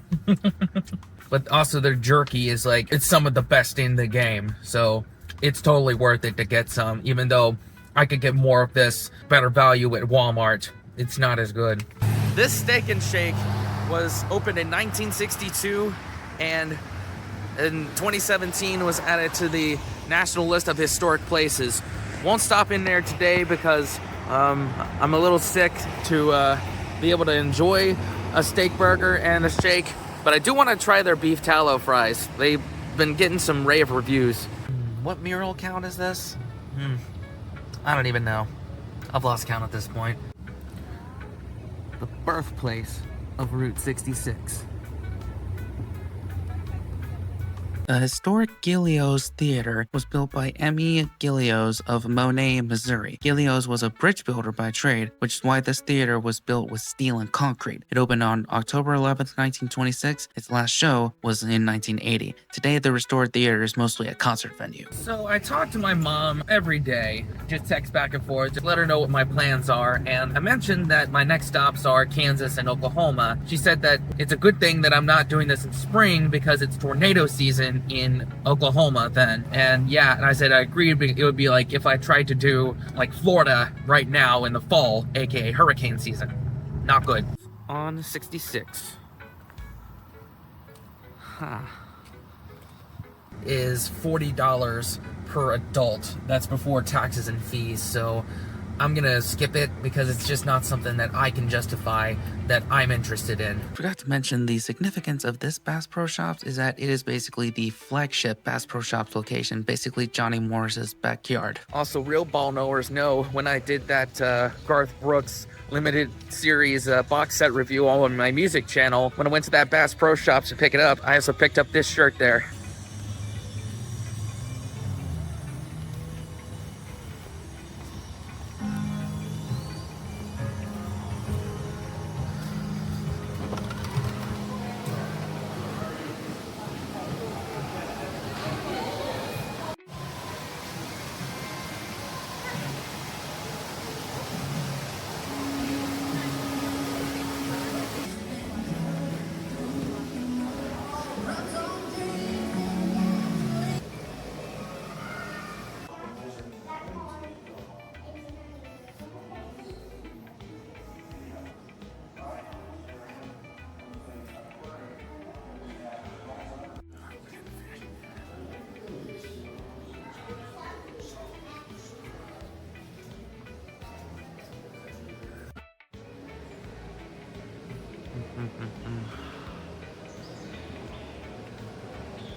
Just gotta do it for Dale, y'all.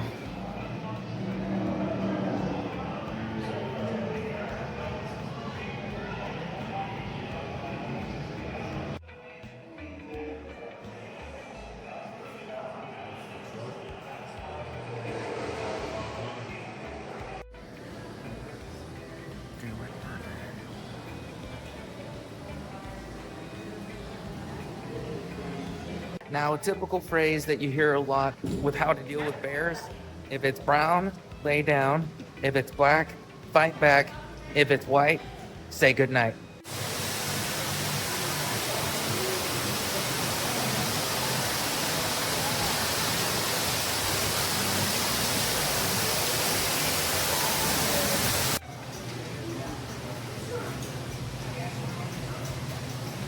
Here's the bison brat, y'all. And according to cashier over there, Johnny Morris himself raises these bison, like his own meat company. Like this guy, Johnny Morris is the American dream, y'all. Let's just give it a taste.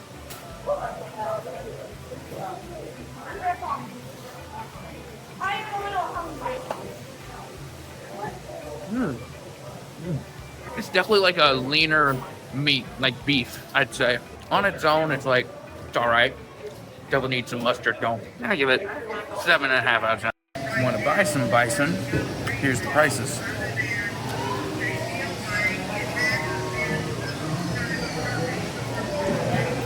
Goodness gracious, I could spend all day in there just looking at stuff, but I'll probably buy out the entire store if I'm not careful. And by the way, I did not see any more of that Garth Brooks limited edition things being sold.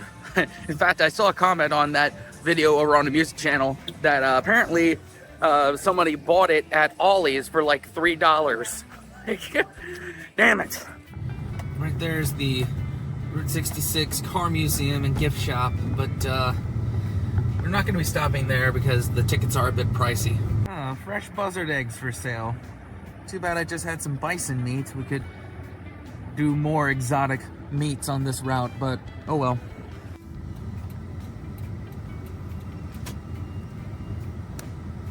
says private property, registered and invited guests only, so we're just gonna drive through it and we're gonna move on. And with that, we are officially leaving Springfield.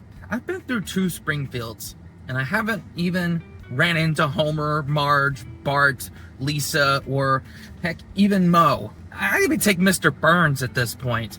You feel me? You can definitely tell this is not the main road, because it just, literally the main road turned a hard left, and this is just a regular road. Sinclair, the official gas of Route 66. Congratulations. Your passport has been stamped. Well, I'm stopping here. Gary's Gay Parida is a Route 66 recreation of a historic Sinclair gas station in Paris Springs and includes many artifacts of Route 66. This was one of my favorite stops of the trip. I know I've said that multiple times, but I really like this stop.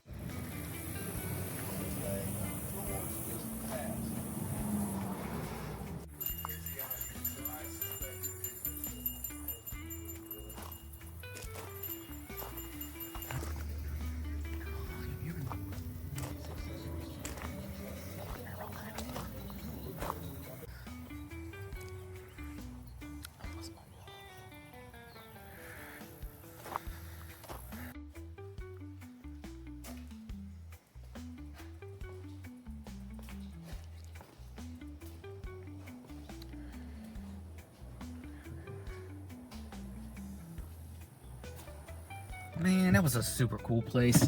Shout out to George and being open and to all like questions you had and just being an overall cool guy. like I said to him, it's like, this is all fascinating stuff to me, but at the same time, this is like everyday stuff to him. So really do appreciate him being cool and awesome. Hey, look, that's my gas station. Look at that. Your passport has been stamped. It's my gas station. Hey guys, look! It's my gas station! Spencer Station. I didn't even plan that. I didn't even know if this was on the route. So this is basically what's left of the tiny town of Spencer, Missouri. The town was founded in the late 1870s, but was abandoned in 1912. Route 66 actually rekindled this small strip of businesses until it was bypassed by the interstate and was abandoned once again. The Spencer garage has been somewhat restored with vintage Phillips gasoline pumps and a sign. This is the only reminder that this small spot on the road once existed. And on June 15, 2022, this historic property was purchased by Ed Klein, a well-known Route 66 preservationist. After that, I stopped off at Circle E Country Market in Carthage, and what lured me in was fresh baked bread in the Route 66 app, and apparently cinnamon rolls are unbelievable too. But it says here the store is 15 years old. It was started with the purpose of serving the community. The original owners had the same mindset. Great food for the community with a good Christian atmosphere and great customer service, always their priority. Here I am picking up a pepperoni roll.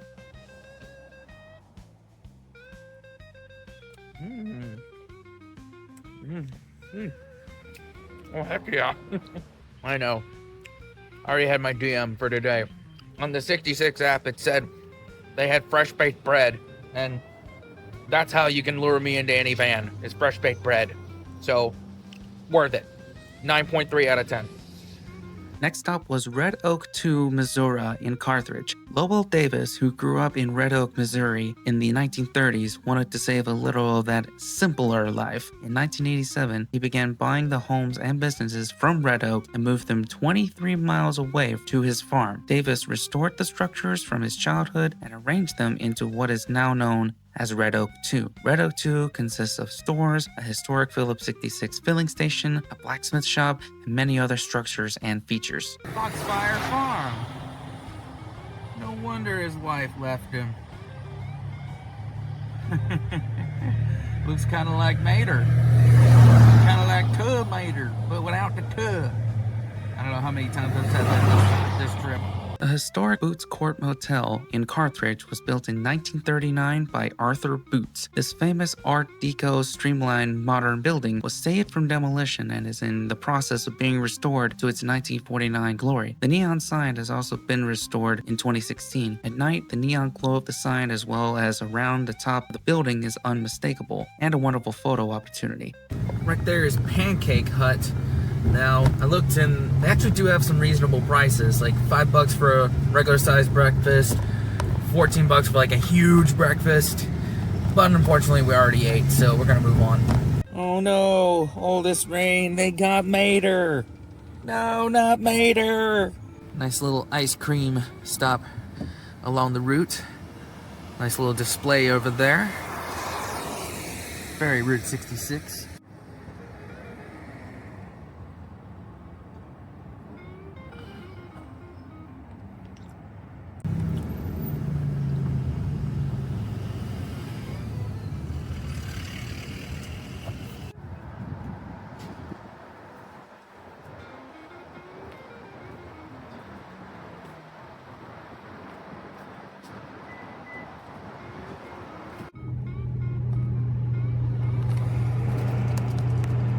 (1933). This is where Bonnie and Clyde hung out, waiting to get arrested. This is the last sight to see in the state of Missouri.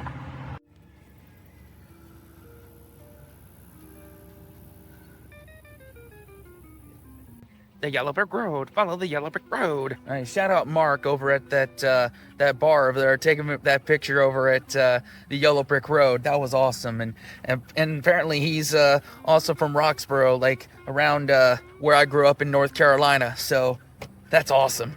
But anyway, that's gonna do it for our time in Missouri. We are on to Kansas now, the shortest span of the trip. Welcome to the Kansas episode of my Route 66 adventures. This is the shortest of all of the states that we have. And right now it is 4:37. We have about 2 hours of daylight. There's 49 points of interest, 13 miles. Can we do it in the afternoon? We're sure gonna find out. First stop was this railroad car display in Galena. I really couldn't find too much information on it, but I do love old-timey train displays here, so I had to stop and see it.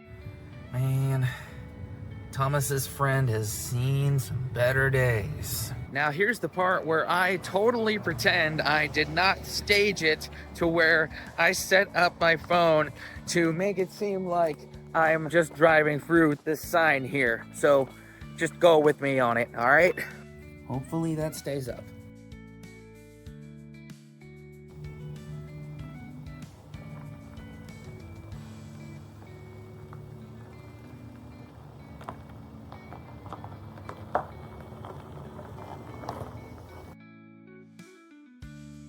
This one is for all of you fans of the movie Cars and other things.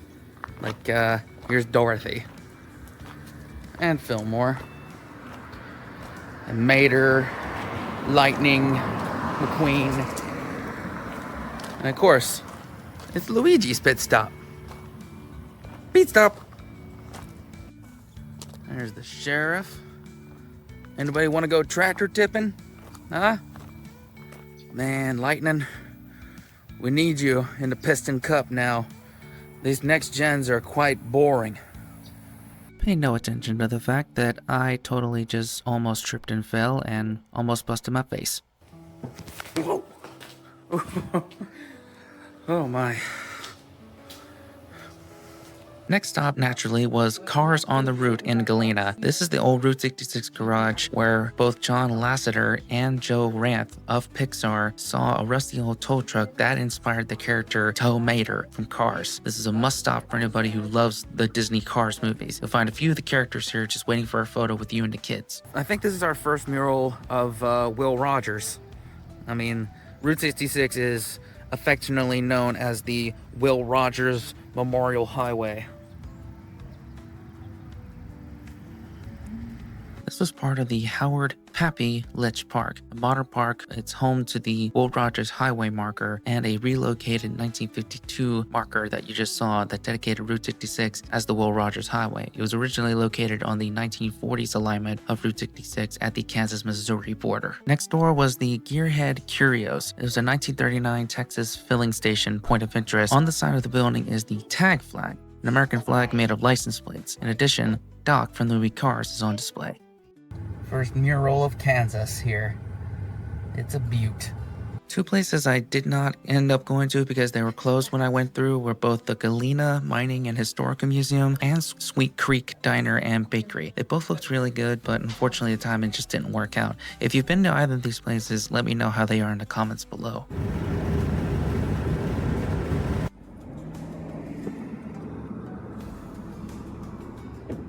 Spanning Brush Creek on an old stretch of Route 66 is Rainbow Bridge. This is a single-span concrete marsh arch bridge. This is the last bridge of this type on the entire Route 66. In 1983, this bridge was placed on the National Register of Historic Places. Now, this is supposed to be a sunflower stand, but it's October, and I don't think sunflowers are in season right now. So we're moving on. Next stop was Fort Blair, which was constructed as a garrison for Civil War soldiers who were guarding a military access road. On October 6, 1863, Fort Blair was attacked by rebel forces, commanded by William Quantrill. The battle was named the Battle of Baxter Springs. The fort was successfully defended. Next stop was the Baxter Springs 66 station. This 1930 Tudor cottage-style building began its life as an independent filling station on Route 66. Today, it's been restored and converted into the Baxter Springs 66 Station and Visitor Center. Shortly after it opened, it carried the Phillips Petroleum Company brand. The structure was placed on the National Register of Historic Places in 2003, and in 2005, the Baxter Springs Historical Society purchased the property and began raising funds to restore it. By 2007, it was restored to its 1940 appearance.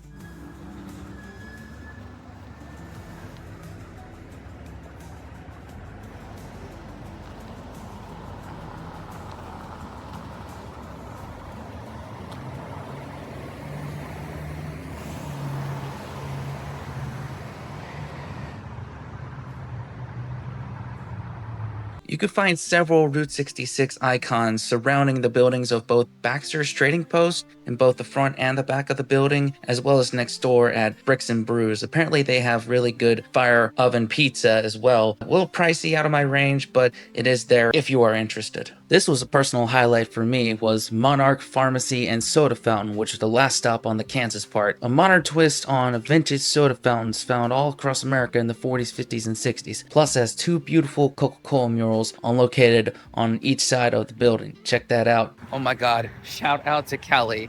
Sweetest person ever. We talked for a good couple minutes while she was making my milkshake. And it's delicious too. Y'all go tell Kelly I said hi. Y'all, I think Kansas is definitely going to be the shortest episode because I'm literally out of things on the Route 66 app.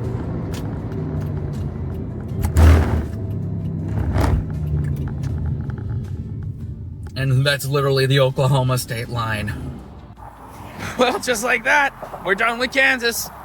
On to Oklahoma. Welcome to the start of the Oklahoma episode of the Route 66 trip that we've got going on. I do have a little bit of a confession. The last 2 days I have been in Oklahoma. I've been using the Miami Public Library to edit the first episode of this vlog series just because I do have a project I want to do after the Route 66 series, and if I do all of the editing at once, I will take forever in California, and I don't want that to happen. I'm already loving Oklahoma because I saw a gas station over there, $2.30 a gallon. I love this state already. But then again, with all the driving I'm gonna have to do, that sentiment might change, but I don't think it will. First stop was Dairy King in Commerce. This former dollhouse-style filling station is now a local restaurant serving burgers and ice cream. The building is outlined with bright neon and Route 66 memorabilia. And unfortunately, it was closed because I was starting early in the morning, but the prices seemed quite reasonable, and I would have eaten there had they been open. If you've eaten there before, let me know how it is down below. We do have a couple of per diems planned out in both Tulsa and in Oklahoma City, so stay tuned. Right across the street from there was Allen's Conoco Filling Wayland Station, built in 1929 and 1930 by F.D. Mitchell. Route 66 was newly paved in this area, and Mitchell decided to travelers they needed a place to stop for fuel. It was the Conoco gas station for the first few years, and it later became a Phillips 66 gas station in 1938. The station is also known as the hole-in-the-wall Conoco station. It's also been restored and is now a favorite photo opportunity for Route 66 travelers. Before leaving Commerce, I stopped by the childhood home of Mickey Mantle, who was a Hall of Fame center fielder and first baseman for the New York Yankees from 1951 to 1968, and a three-time American League MVP and a winner of the Triple Crown in 1956. He retired with 536 career home runs and holds multiple World Series records.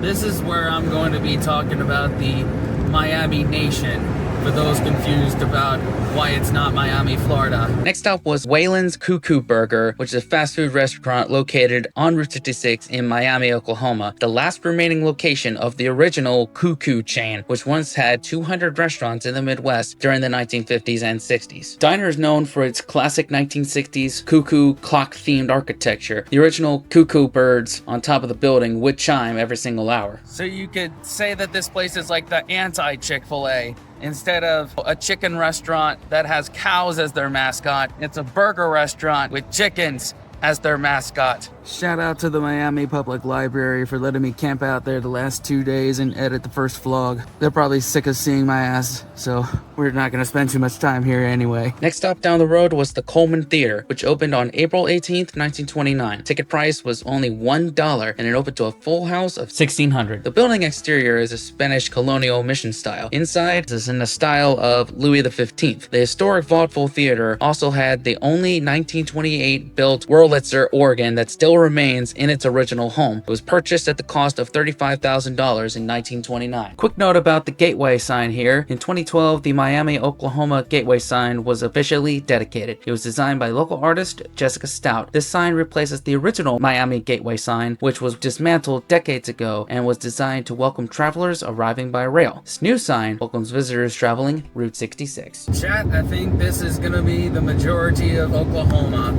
and Texas and probably New Mexico and Arizona.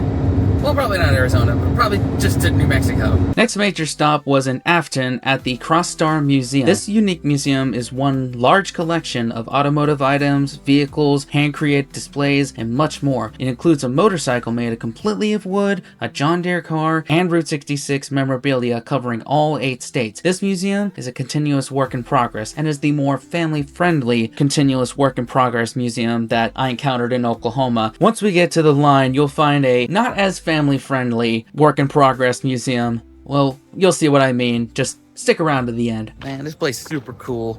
I could spend all day there. And shout out to Al too. He was a really cool dude. Stopped to talk for a couple minutes and talked about the future of 66 and all that and stuff like that. This makes it all worth it to me. Let's move on.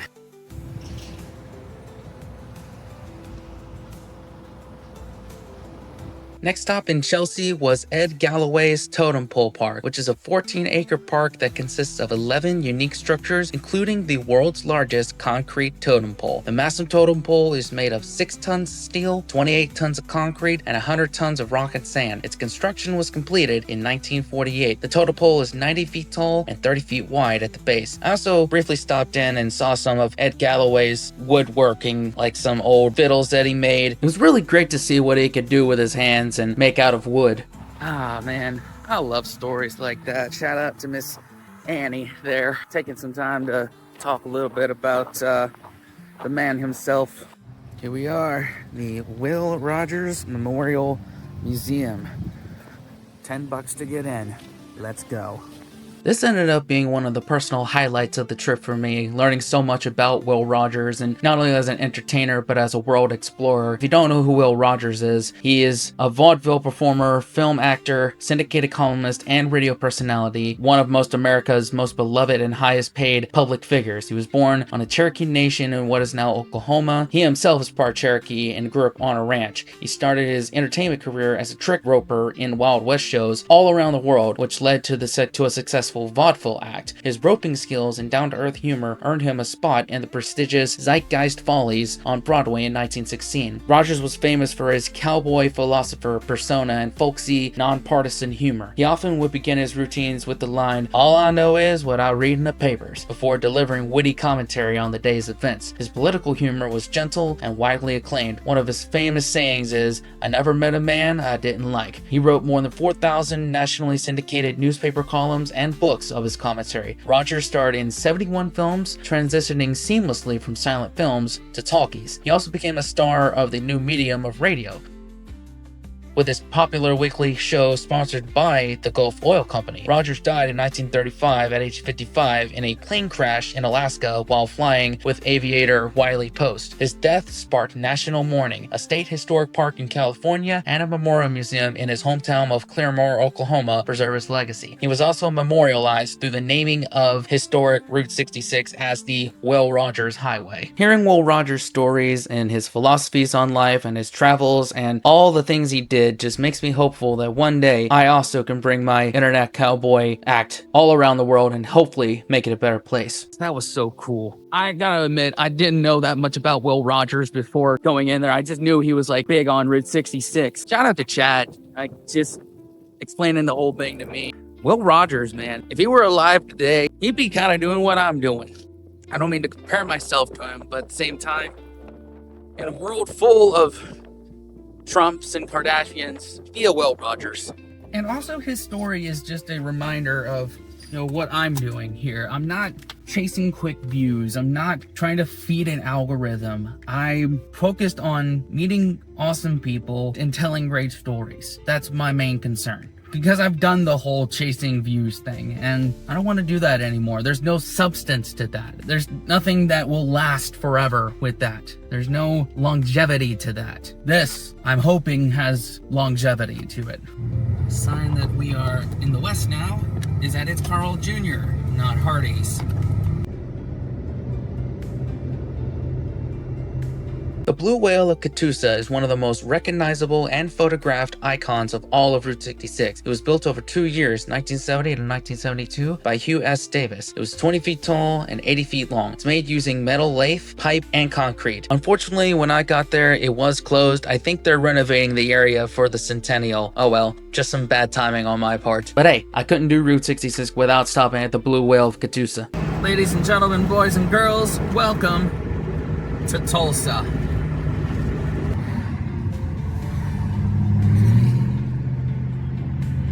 Couldn't find any information on the Desert Hills Motel, but I do love the design of it, and I do love those old school motels. Wish I'd stayed in more of them, to be honest with you. Right here is the Golden Driller statue, which is 75 feet tall and weighs 43,500 pounds. This statue of an oil worker is a steel frame covered with concrete and plaster. It is the 6th tallest statue in the United States and has been located in front of the Tulsa Expo Center in Tulsa, Oklahoma since 1966. Of course, by this time it was about lunchtime and I was quite hungry, so I headed over to Mother Road Market. It's Oklahoma's first food hall, featuring numerous food vendors, retail shops, a bar, and a Route 66 themed mini golf course, Putt 66. The nonprofit project developed by the Lobach Taylor Family Foundation serves as a hub for community gathering and supports local entrepreneurs. I got this delicious plate of Korean fried chicken from Sopan 82. And because it was fall, I decided to get me a cider and sit outside, and that cider I will blame for me deciding to actually do the Putt 66 part. All the good parts and the bad parts were influenced by that cider.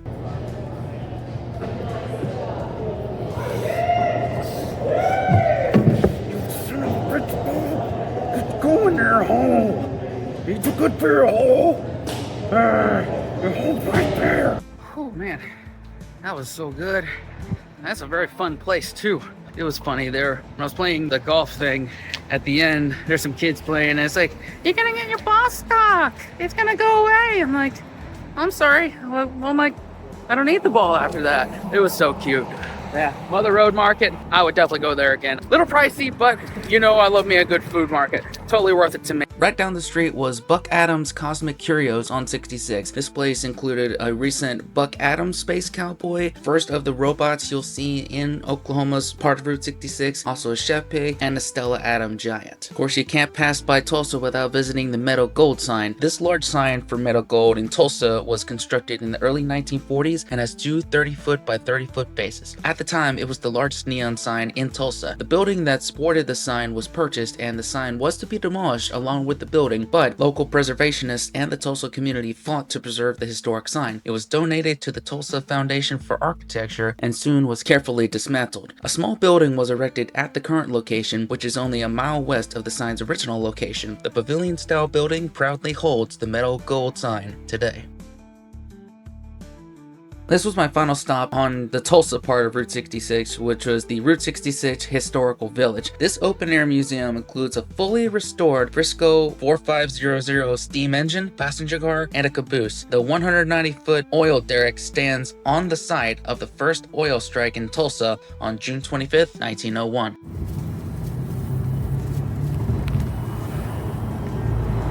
Damn, what's going on up there?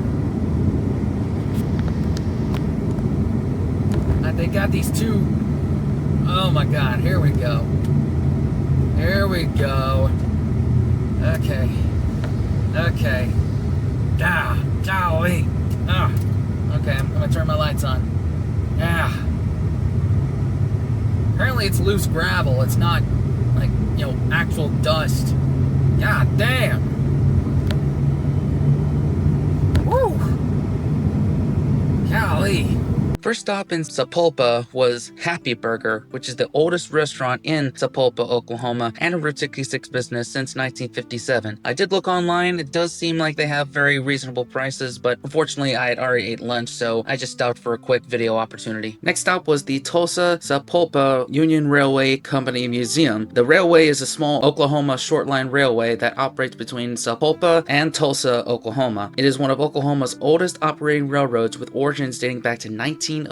The railroad operates trackage between Tulsa and Sapulpa, serving St. Gobain Gas Plants, Prescott Inc., Green Bay Packaging Inc., Atlantis Plastics, C.G. Martin Company, and Tech Northern Corporation. The railway also operates trackage between Tulsa and Jenks, Oklahoma on behalf of Union Pacific Railroad. The trackage serves Sinclair Oil Refinery, Kentube, Word Industries, Pepsi-Cola, and Kimberly-Clark Corporation. TSU has a direct connection with the Union Pacific in Tulsa and BNSF Railroad in Sapulpa, serving customers throughout the Tulsa metropolitan area. Now, unfortunately, the museum was closed when I arrived, so I just took this opportunity for some video and moved on. Also took the opportunity to visit the world's tallest gas pump at the heart of Route 66 Auto Museum in Sapulpa. A main structure was built in late 2016, was completed and dedicated in 2018. Now, unfortunately, the Route 66 Auto Museum was closed when I got there, probably because it was late in the afternoon, but if it was open, I probably would have gone in because that is something that does appeal to me. If you've been, let me know how it is in the comments. Last stop in Sapulpa was the TP Drive-In, which was a popular spot on Route 66 during its heyday. Built in 1950, this drive-in had a capacity of 400 cars, and its last season was 1999 before being restored in early 2023 and being reopened on April 15th, 2023. And audio for the movies is broadcast on 89.7 FM. Unfortunately, because it was not a weekend, I wasn't able to stop and enjoy a movie there, but it is something I would love to do because I do love me a good drive-in movie theater. Now, I would be remiss if I did not even mention the Ozark Trail in this video, but the original Ozark Trail marker is located on the original alignment of Route 66. Unfortunately, travel to the actual historic marker is on dirt and gravel roads. It's not suitable for many vehicles, even though I have done that in this video series so far. I just wanted to save my car some trouble, and thank goodness this replica allows travelers to experience the marker without needing to travel out of the way. This seems to be the theme for a lot of places on 66, is that they are currently under construction. Probably for the centennial. I hope it's for the centennial.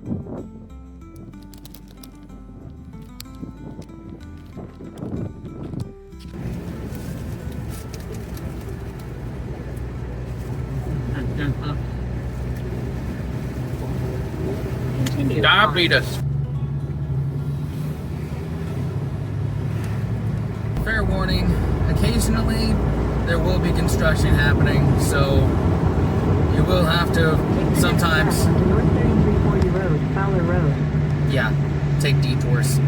We'll be back on the road. As I got back on the road, I passed the Captain Creek Bridge in Wilson. This Route 66 bridge was rebuilt in 2021. The original 1932 trusses were reinstalled to keep the look of the historic bridge. However, they no longer support the bridge. It was at this point that I was trying to show y'all 66 Bull, the historic Sonic drive-in sign, and the Lincoln Motel in Chandler, but unfortunately those files were corrupted and I can't seem to find them anywhere. So I was there, just can't prove it. Sorry, y'all. National Register of Historic Places. Good to know it is recognized. This point in Arcadia is where Sir Paul McCartney stopped on August 5th, 2008 during his Route 66 road trip to celebrate his 66th birthday. So that means I've stood in 3 places where Paul McCartney has been. I've seen him live at Camden Yards in Baltimore in 2022. I went to the Cavern Club last year in Liverpool and stood where he stood, and I stood where he stood on Route 66. Coming into Edmond, I encountered the Touch the Clouds monument. This bronze sculpture shows Chief Touch the Clouds, a Lakota Sioux warrior, in his full chieftain warb. Chief Touch the Clouds was known for his bravery, strength, and his diplomacy. Chief Touch the Clouds was chief of the Menacoju tribe, which is also known as the Sioux. Legend says he was around 7 feet tall. He was the cousin of Crazy Horse and fought alongside him at the famous Battle of Little Bighorn. The artist who created this sculpture was Dave McGarry. It originally stood at the Houston Astrodome. The city of Edmond purchased the statue for $90,000 in order to save it when the Astrodome was being demolished. Next stop in Edmonton was the 1889 Territorial Schoolhouse. It is the earliest one-room schoolhouse in the Oklahoma Territory. This formative schoolhouse helped shape and create the beginnings of higher education in the region and led the way to other educational facilities. It's possibly the last remaining original 1889 structure in Edmond. The historic schoolhouse was restored as an Oklahoma Centennial Project by the Edmond Historic Preservation Trust and reopened to the public on April 15th, 2007. Backtracking slightly, I went back to Arcadia to the legendary Pop's Soda Ranch. This modern stop on Route 66, it's called a soda ranch and diner. Not only can you get a burger and shake here on the Mother Road, but you can also check out Pop's signature collection of 700 types of sodas and other beverages. Most notable is the large soda bottle and straw out front, which I waited till the evening to take a video of. Now this is the shot that we had to wait until the sun went down in order to get. Ooh, pretty lights. Ooh. Overpriced sodas. Holy markup galore, Batman. This was $3.24. That is too much. And everything else in there is marked up too. Maybe they're just taking advantage of families in there. Oh my god, so many families.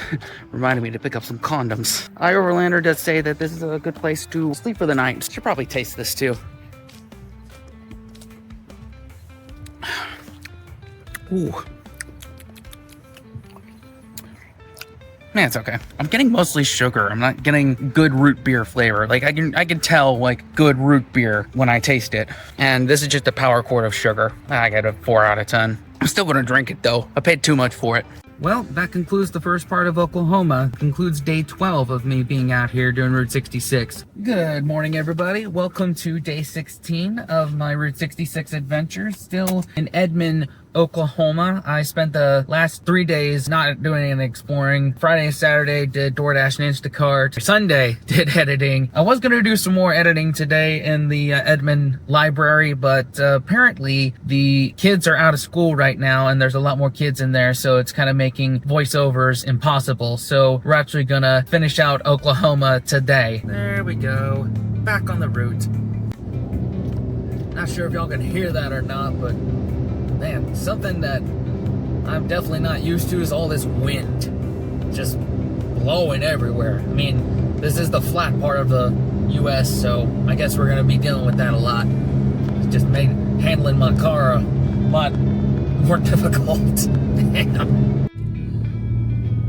a state capital? Film a state capital. While I was stopping at the Tower Theater to get a quick photo and video opportunity, I also stopped for breakfast at the Honey Bunny Biscuit Company. Not 66 related, but they were one of the few people while I was outdoor dashing and Instacarting past couple of days that actually acknowledged me and stopped to talk to me a little bit and were generally nice to me. And for that reason, I had to stop in and give their biscuits a try. Look at this thing.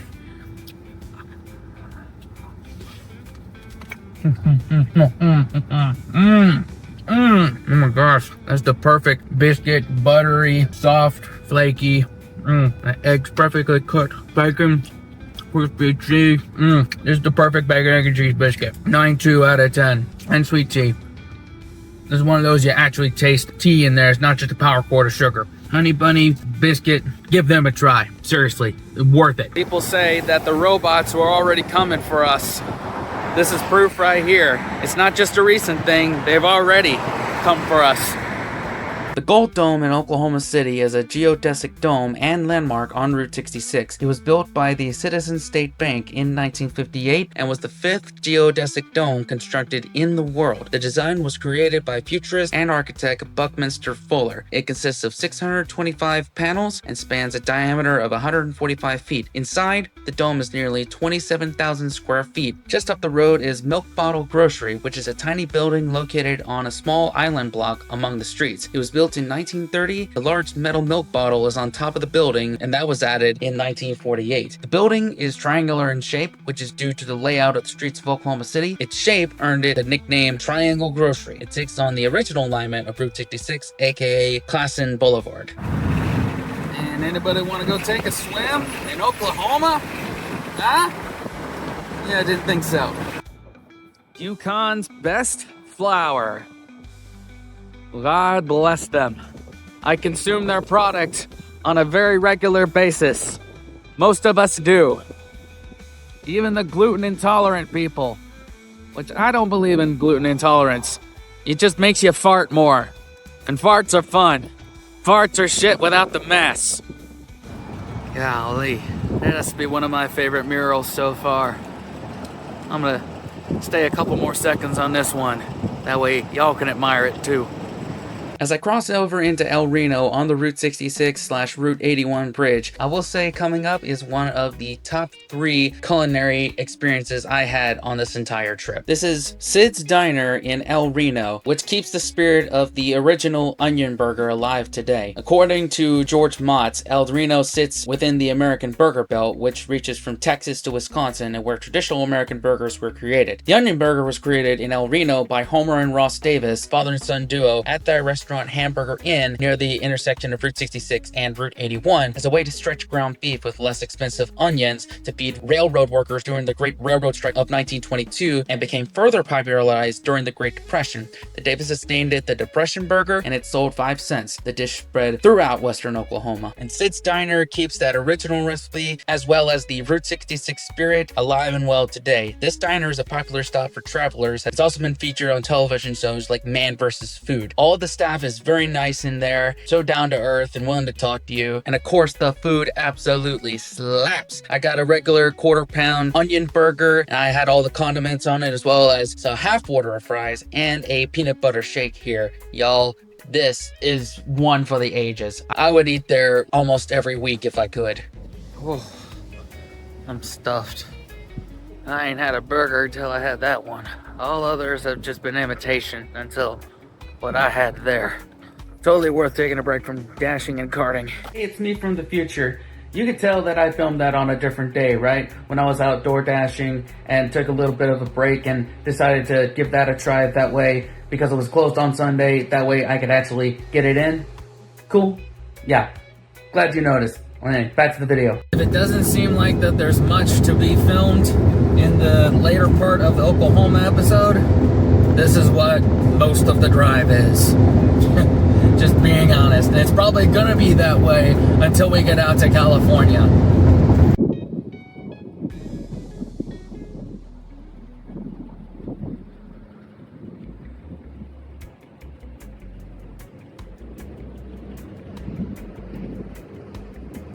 There's some beautiful scenery out here.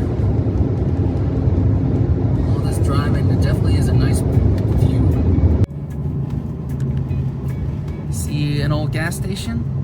Film an old gas station. Fields to my right.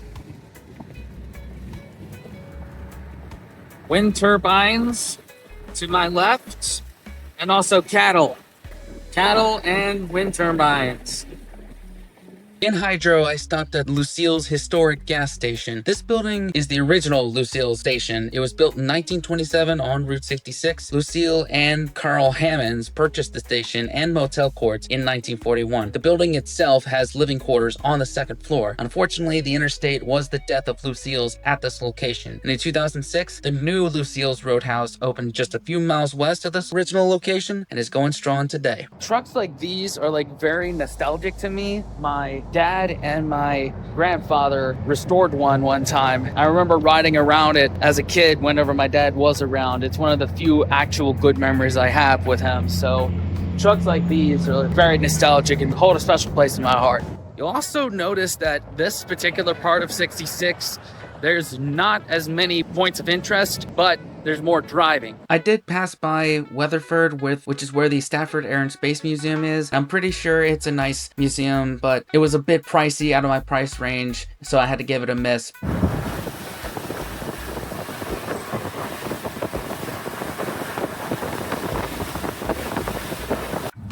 Hey, look, it's a dead dinosaur processing thingamajig.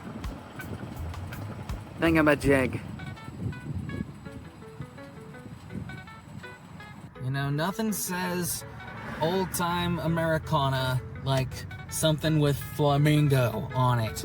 Flamingo Inn. Your passport has been scanned. When I got to Elk City, I went to the National Route 66 Museum. Totally worth it. The museum complex includes the Old Town Museum, which displays the history of early Oklahoma pioneer life, the Farm and Ranch Museum, a blacksmith museum, transportation museum, and a Route 66 museum. In the Route 66 Museum, you'll walk through a display that takes you from Illinois to California on the Mother Road. And hey, for $5, you know I'm not saying no to this. That took me by surprise a little bit. That guy just sitting there. Hope we're not interrupting anything, boss man. They can give me a checkup? Nah, his hands are kind of full right now. Class is in session. And to think, this is probably better than the education system we have in this country today. If I step in here, am I gonna burn up? In our sermon today about the Ten Commandments, we come to thou shalt not commit adultery. Oh, that's what I left my bicycle. Real ball knowers know.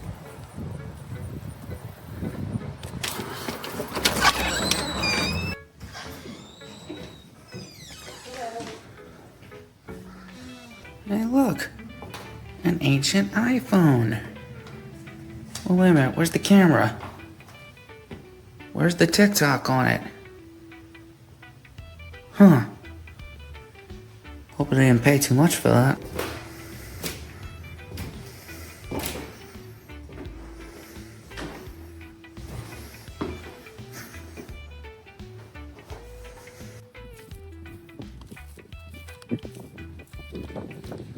Hey, buddy.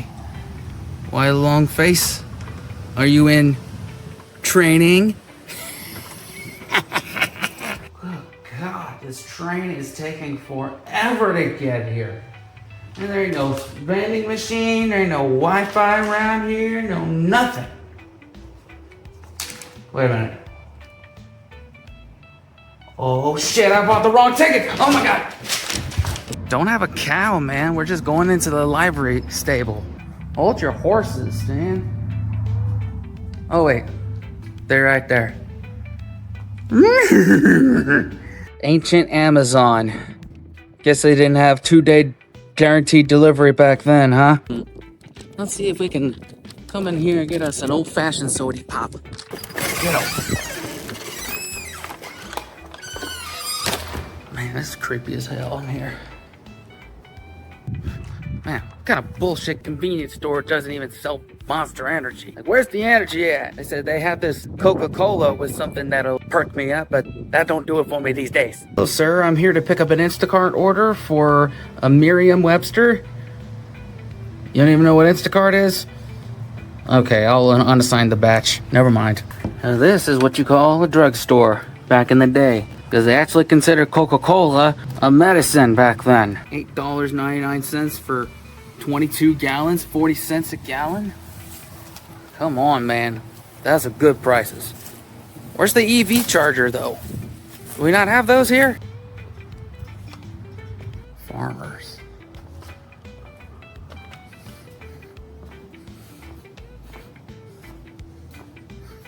If you want one of these, you can go on the website www.catsgetskip.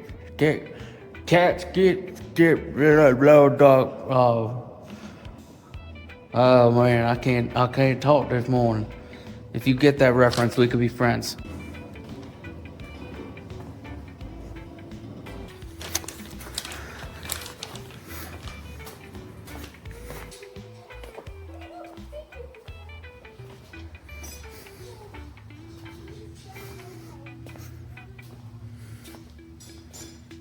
Oh man, that was a lot of fun. Just everything there. Just a very complete museum, I'd say. If you're gonna call yourself the National Route 66 Museum, you better be complete. And it had everything and more. Definitely something that I was looking for on this trip. Sure is taking me through some interesting roads here.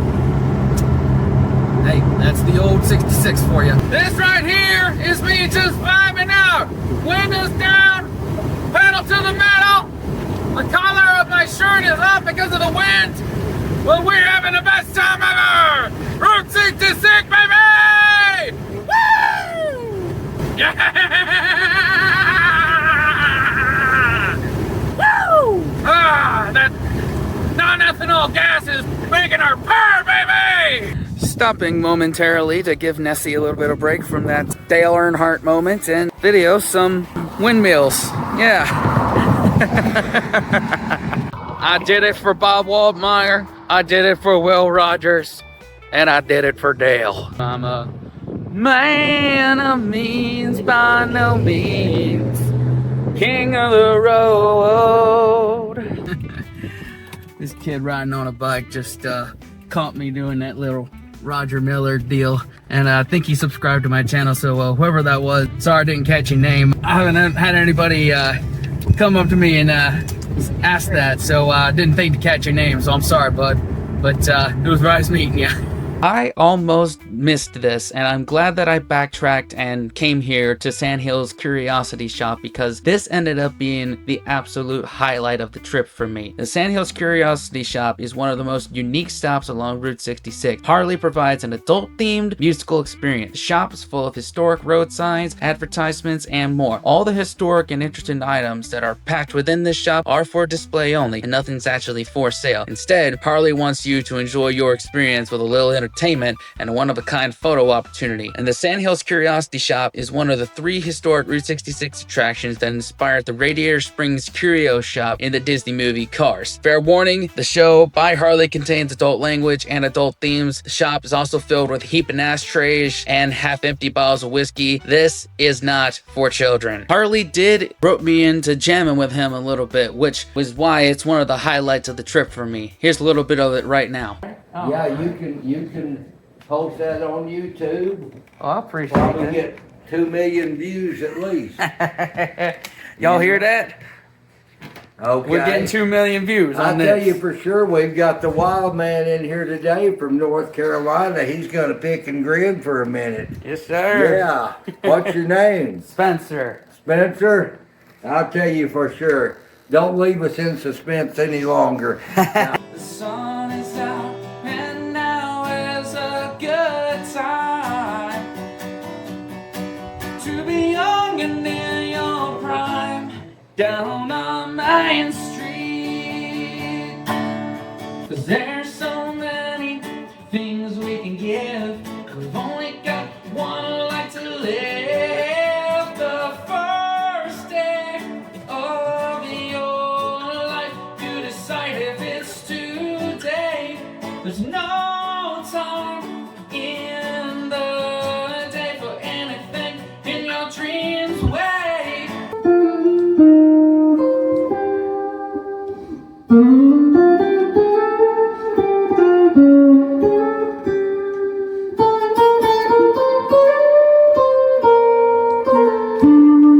Man, that right there, jamming with Harley, not only is that the highlight of Oklahoma, that might be at least the top 3 moments of 66 for me. That was awesome. And to think, I almost drove past that place.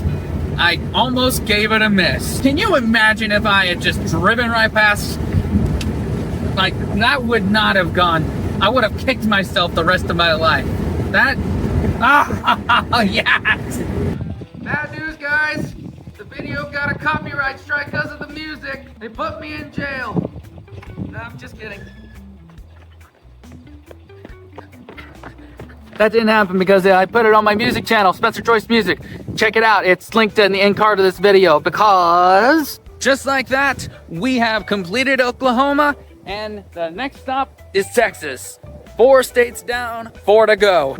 We're not at the halfway point yet. We'll get to the halfway point tomorrow in Amarillo. Welcome to the Texas episode of my Route 66 adventures. I actually was able to get here last night, got to the border, and let me tell you, last episode, we went out with a bang. Like, I don't know how we're gonna top that one, but they do say everything's bigger in Texas, so we're gonna find out how they're gonna top that. But I have a couple ideas of how we're gonna top it because our destination today is Amarillo, the Big Texan Steakhouse and Ranch and Brewery, and we're actually gonna stay at their motel. I'm actually gonna allow myself a motel, like probably the only one of this trip, maybe another one. Just give my back a break and give Nessie a break. In this episode, we'll be able to get to the halfway point of Route 66 in Avery, I think it is, and we should be able to get through this in about 2 days.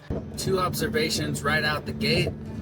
This road really isn't that well kept up, and man, out in these like the Midwest and like just the Oklahoma and Texas, it is really easy for your windshield to get dirty. That's why my camera really isn't focusing that well. I'm actually having to hold it and while holding the steering wheel just to be sure it stays in focus. For all of this prairie land, that is definitely not something you just see in the movies. It is real life. Now, something that this dirty windshield will force me to do is actually get out of my car and film these places. Make sure I don't lock myself in my car. Actually film places like the Route 66 in Shamrock. Yeah, it's more foreshadowing of the future of this channel.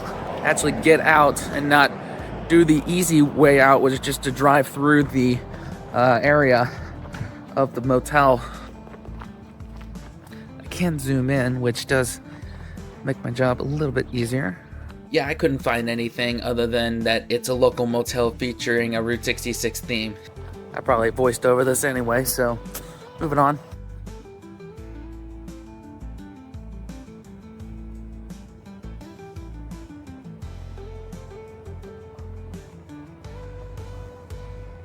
Blarney Inn, a wee bit of Ireland here in Shamrock. That's a horrible Irish accent. You'll notice a lot of Irish-themed things here in Shamrock, Texas. Go figure. That right there is our destination today.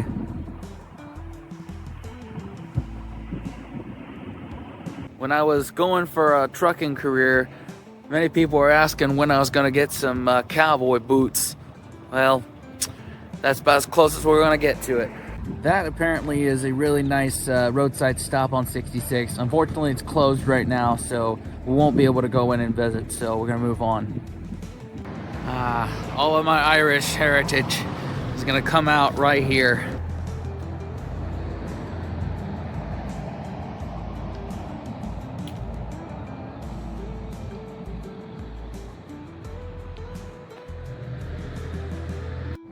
God, that is insane that Ireland actually shipped part of the Blarney Stone over here to Shamrock, Texas.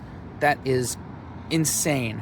Which does beg the question, if I kiss that part of the Blarney Stone, am I gonna have the same luck as if I actually, went over to Ireland and kissed the actual Blarney Stone? I mean, look, Ireland is on my bucket list of places to travel to, but let's see what we can get here.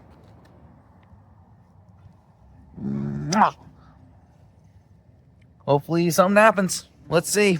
Quick note about the Conoco Tower Station in Shamrock. This iconic building was built in 1936 and it was restored in 2004. The construction of the building consists of block and green glazed tile. The building and its now famous tower was designed by architect J.C. Berry of Texas. The design is in the Art Deco style, which was popular in the 1920s and 1930s. The building is now open as a visitor center, museum, and gift shop and is owned by the city of Shamrock. It's only open on Saturdays from 9 a.m. to 5 p.m. Obviously, this was a Tuesday, so I wasn't able to go in. This was one of the more unique finds of Route 66 in McLean, Texas, the Devil's Rope Barbed Wire Museum. This unique museum tells the story and history of barbed wire, its artifacts, the significance of the invention, and the impact on development of the Old West. The Mercantile provides you with the opportunity to purchase books, barbed wire samples, postcards, and various bundles of wire for the collector. There's also a library that offers books about the history of barbed wire and how to identify the types of wire. Something I didn't know that I needed, but it was a great unique find along the route. They're open 9 to 4 Monday through Saturday, free admission, but donations are accepted.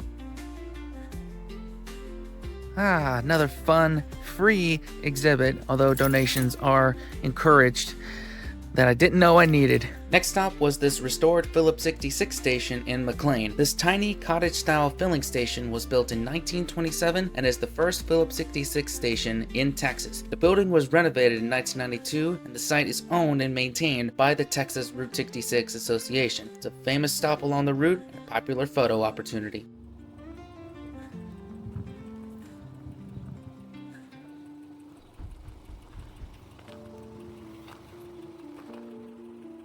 In Allen Reed, I saw this abandoned Magnolia Mobile Cafe and Gas Station structure. It's a popular photo opportunity on Route 66, but you do see a lot of these abandoned buildings, and just want to take this time to remind y'all, when you are doing 66, that a lot of these are private property, so double check to be sure you're not trespassing. I don't want anybody to get in trouble on here. More of those wide open Texas fields.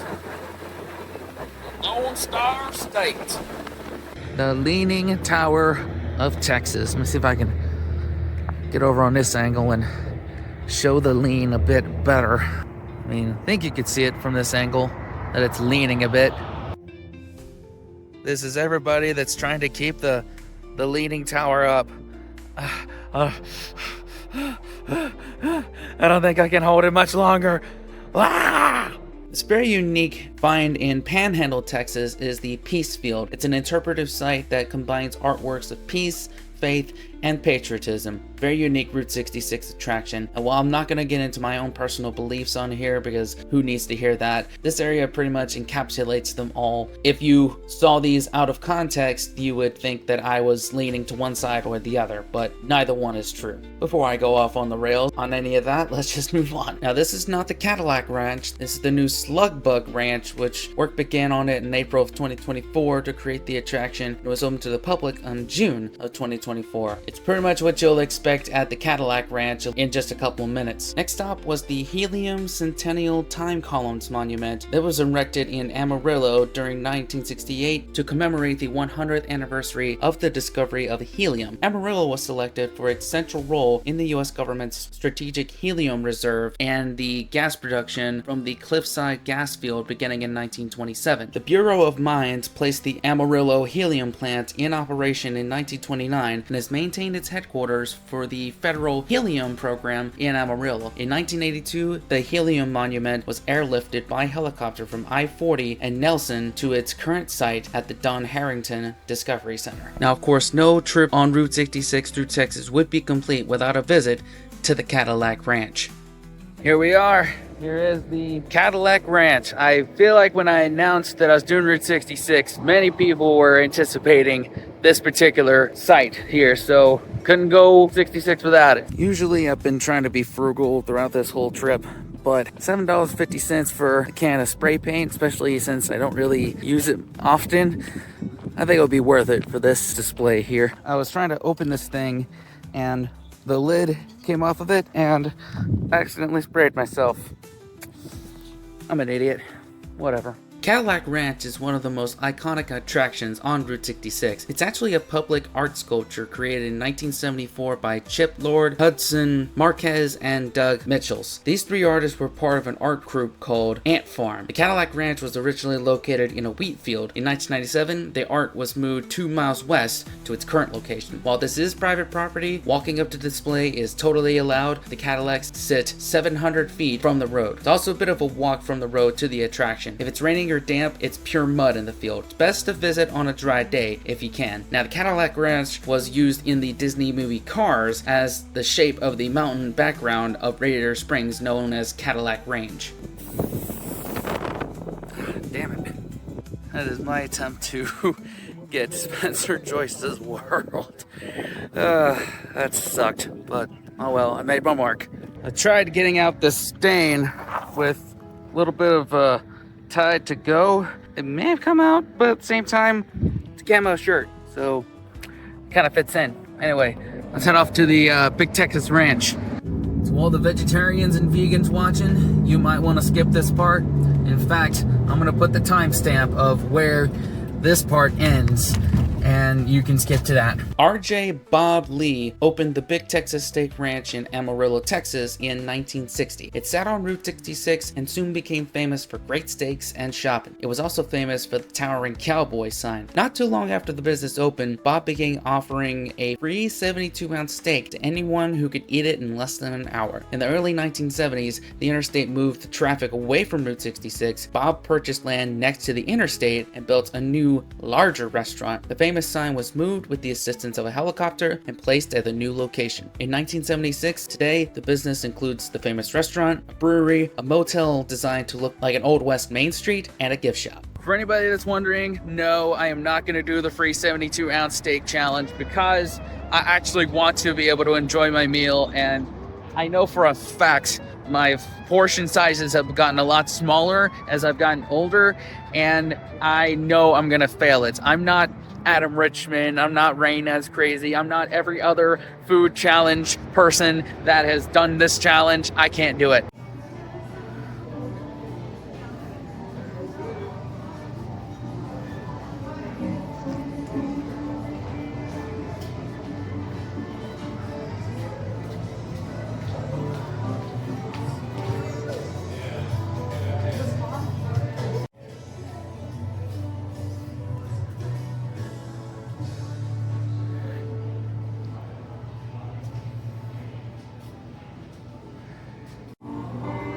Yeah, I'm no Adam Richman.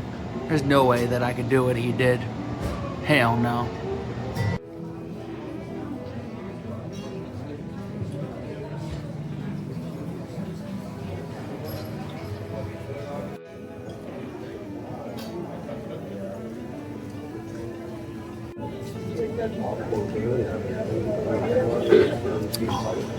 Hell yeah.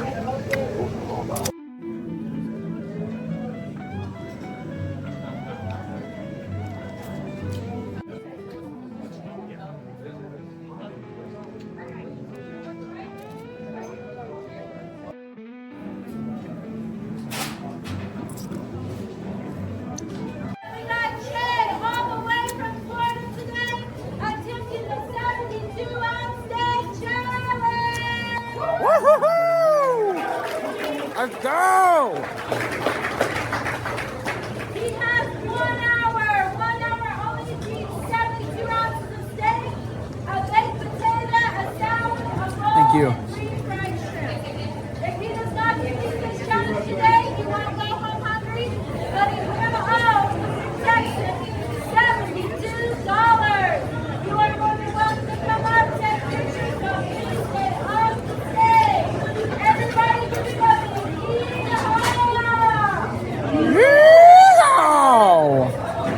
Mad respect to that guy. Meanwhile, I'm going to actually enjoy my food. Like this Texas chili.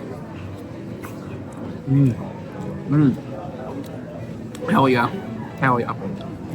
Oh, and cornbread too.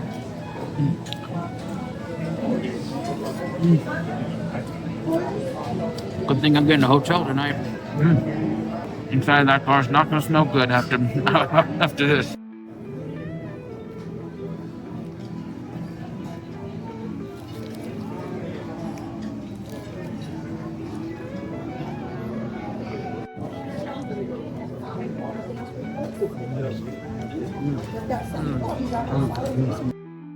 So much food here, and the steak hasn't even come out yet. Everything is bigger in Texas. Moment of truth, y'all. These are 2 filet mignons, cooked medium rare. At least that's what I asked for. Oh yes, oh yeah. Perfect medium rare.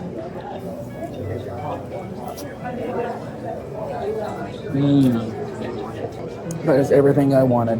That's everything. Oh, I came with mac and cheese too.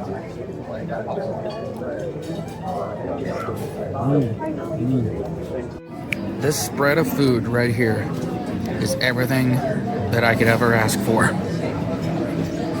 Man, get the ketchup out of here. We don't need it. 3 fried shrimp salad in a row. You guys are more than welcome to come take pictures, but please stay off the stage. Can we give him a big yeehaw? Yeah! I think the first person tapped out, so they got another person up there. Still, I couldn't do it. I mean, look. You see how much damage I've done. Ain't no way I'm doing that. Because I only have to walk to my hotel tonight. I got this. Oh my God. That had to be one of the highlights of the trip. I'm stuffed. Luckily, my hotel is just right over there. Something else I love about this restaurant, besides everything that you saw, all the waitresses in there are gorgeous. They're either like blonde cowgirls or big booty Latinas, and even tried asking my waitress out, and she said she was not single, so oh well. I would rather ask and be told no than to not ask at all. So let's go to the hotel. Alright, now the hotel part. As I stumble back to it, my hotel's room is over here.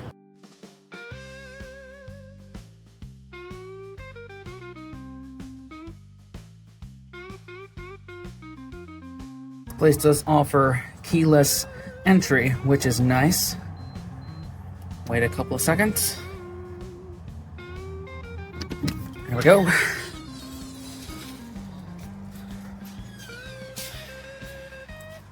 It's home sweet home for the next, evening. As y'all could probably tell, this is the first hotel of the entire trip because I've been sleeping in my car. But I did want to kind of give my back a break and actually not run my car in order to get heat or air conditioning. All right, I don't see any bed bugs. Don't see any stains here. Good texture of bed. Pillows are soft but firm. It's got all this wooden decor. Television, microwave, mini fridge, a sink. Now the shower was running when, this water was running when I came here. Not my problem. I mean, I'm gonna use it, but still. Toilet is totally clean. Not for long because of the dinner I just had, but you get what I'm saying. Plenty of towels, and yeah, looks pretty good. Also, you can write on the door here all of this if you want. I am not gonna do any more exploring today.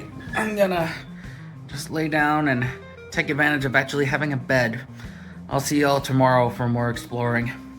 Welcome to day 2 of Texas. I've learned a couple of things in my stay here. One, the dinner I had last night, or the lunch I had at the Big Texan, it's kind of a good thing that my waitress did not say yes to going out with me, because oh my God, that tore my stomach up. I won't go into any more details of that. 2, it is really refreshing to actually have a bed instead of just sleeping in your car, and also not being obligated to get any content, to edit any content, or to work DoorDash. That's great. And 3, it is not a good idea to do live streams on YouTube in vertical, aka portrait mode. Always do it horizontal, landscape, like what you're watching right now, because the random comments that come in the vertical live streams are very unhinged and are very off topic and are very disrespectful. So yeah, always do live streams this way, not this way. We're heading out from the Big Texan Motel. We're gonna continue the route. Would you look at that? I actually cleaned off my windshield at the Loves, but I doubt it will stay that way for long since we are out basically in the desert right now. So a couple things. One, there is a lot of wind this morning, and I mean, you can probably see in the distance the wind turbines that are powering Texas right now because of that wind. But it's coming directly in the direction of where I'm going, and it's making it a lot more difficult for me to get up to speed, which speed limit is 75 miles an hour here in Texas. Like, yo, that's crazy. And yeah, you can see I'm on I-40 right now, and the actual Route 66 is on the right-hand side. My strategy is to do half of the route like on the highway to preserve my suspension, and then do half of the route on the actual route to preserve my engine. This highway is good on my suspension because there's not as many bumps, but it's a little harder on my engine because I'm having to speed up. Obviously on the actual road there, it'll preserve my engine because I'm going slower, but at the same time, my suspension will hate me. And just like that, we're back on the route. And my windshield is now dirty again. First stop back out on the route was the Melbourne Price Culture Museum, which features a historic Magnolia gas station, the world's largest branding iron, a 9/11 memorial, a mural to the Old West, a mural to the Equity Bar, Hank the Ankylosaurus, I hope I'm saying that right, a mural to America's Main Street, and a wind turbine blade display. At this point, we had officially made it halfway to Route 66 and to the Route 66 Midway Plaza, which included the fabulous 40 Motel, a historic 1967 roadside motel located at the midpoint, as well as Midpoint Cafe, which was built in the late 1940s or early 1950s as a simple one-room cafe. The building was leased to Zella Krim, a waitress from Oklahoma who wanted to own her own cafe. Zella's Cafe operated a small outdoor fire barbecue pit to cook her special barbecue. In the late 1950s, the business was sold to Dub Edmonds and Jesse Fincher. The new owners expanded the size of the building and named their business Jesse's Cafe. When the interstate came through the area, Edmonds and Fincher started another location near the interstate 26 miles away from this location. The Adrian location was sold in 1976. Over the years, the cafe continued to change ownership. In 1995, the owner of the cafe learned that the cafe was located essentially at the center of historic Route 66. Because of this, the name of the business was changed to Midpoint Cafe, and the building was redecorated to look and feel like the cafe had in the 1950s and 60s. In the late 1990s, the basic sign was installed on the opposite side of Route 66 to mark the midpoint. Over the next several years, the sign was replaced, a small visitor plaza was built, and a large white midpoint line was painted on the roadway. And in the early 2000s, Pixar spent time at the cafe and used it as the inspiration for Flo's V8 Cafe in Radiator Springs in the movie Cars. Personally, I would skip the food here. The chili was just okay, and the float, I could get it cheaper elsewhere. The people in there are nice, but I would definitely stick to taking photos and maybe visiting a gift shop. Word to the wise, if you are only traveling with a phone to film your vlog, don't do what I'm doing right here. This first little incident didn't make me want to quit the trip though.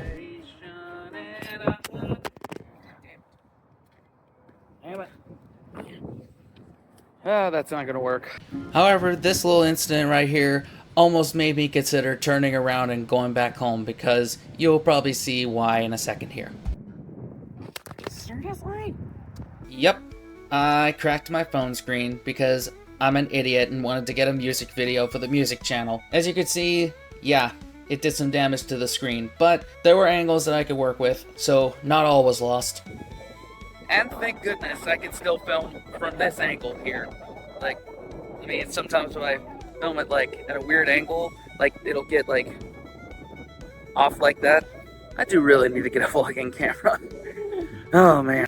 Because I don't really have it in the budget to fix my phone screen right now, you won't see as many of these shots that are facing me. Filming outwards, it had no problem at all. but you just won't see as many of these shots because, I mean, come on now. And luckily, I have bought a new vlogging camera for my next series, so you won't see this going forward for the series coming after this. This is the area we're getting into now. Deserts and deserts and deserts, oh my!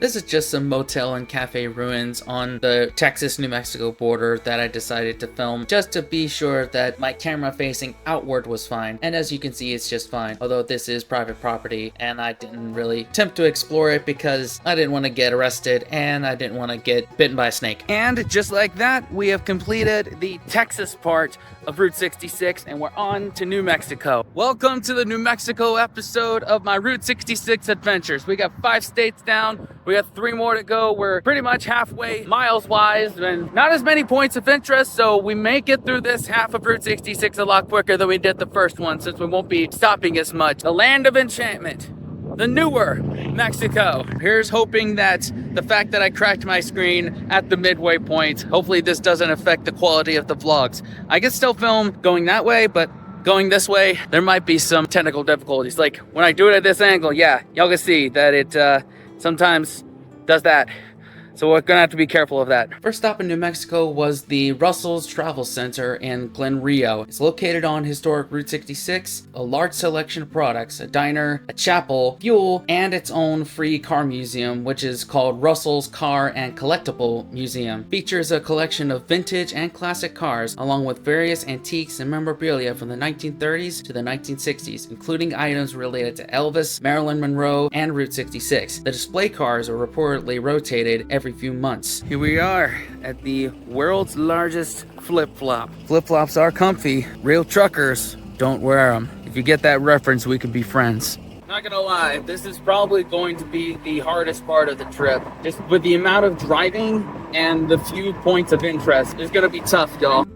The real issue with this leg of Route 66 is that the ratio of points of interest to miles is just more out of whack than other states. There are 487 miles, but only 131 points of interest, which is a lot less than, say, like Illinois, with 301 miles, but 334 points of interest. Next stop was the Tucumcari Mountain, which is a mesa just outside of Tucumcari, New Mexico. The town was founded in 1901 and officially took the mountain's name in 1908. This mountain is one of Route 66's most recognized landmarks. It is the inspiration for the mesa near the fictional town of Radiator Springs in Disney Pixar's Cars. Even the RS in Radiator Springs on the side of the mountain matches the large painted letter T on Tucumcari Mountain. This right here, this is exactly what I think of when I think of New Mexico. I gotta be honest, I don't really think of New Mexico that often, but just this land here, this is kind of what I imagine. Of course, another look at the mountain right there.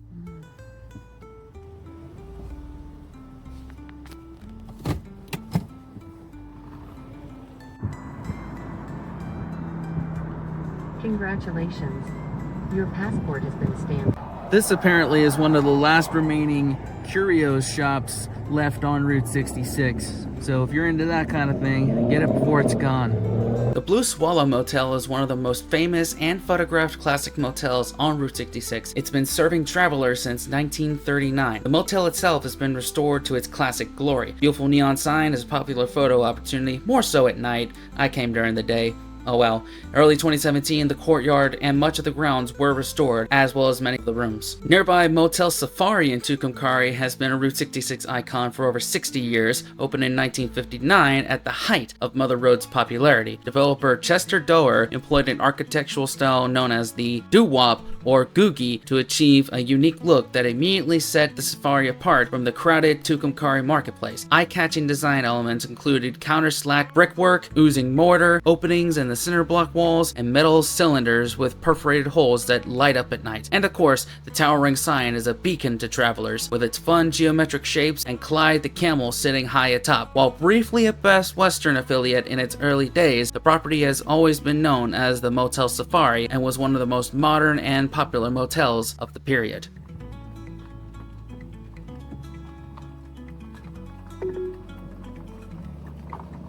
I realized that there's a few like restaurants in Tucumcari that I kind of glossed over a little bit, and main reason I skipped them is because I've already ate, and the 66 app didn't really give me a backstory to them, and that's what I'm looking for, is something that I can, you know, tell a story about. That's really the reason. Also, I don't know, man, but Tucumcari kind of depressed me a little bit. Seemed like a ghost town, like a forgotten piece of history.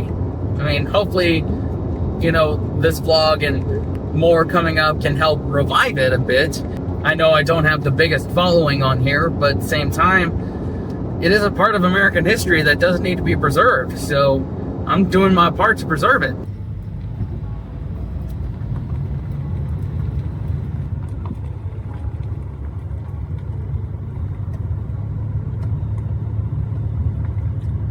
An old abandoned ghost town here. Your destination is on the right.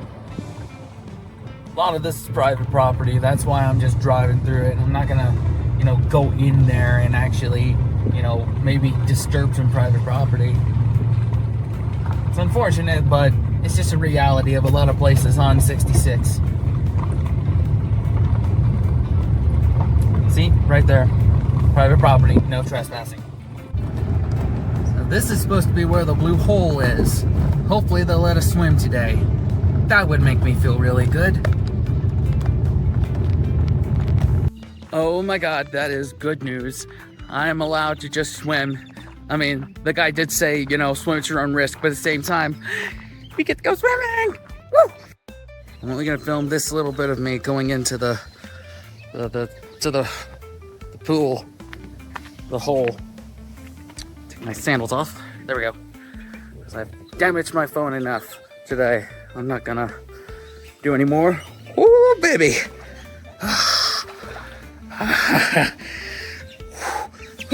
Ooh, God. Ooh, God. Oh, man. Oh, God. Ooh, God. That is about as far as I'm gonna go. I mean, I could dive off of there, but I don't want to get thermoshock.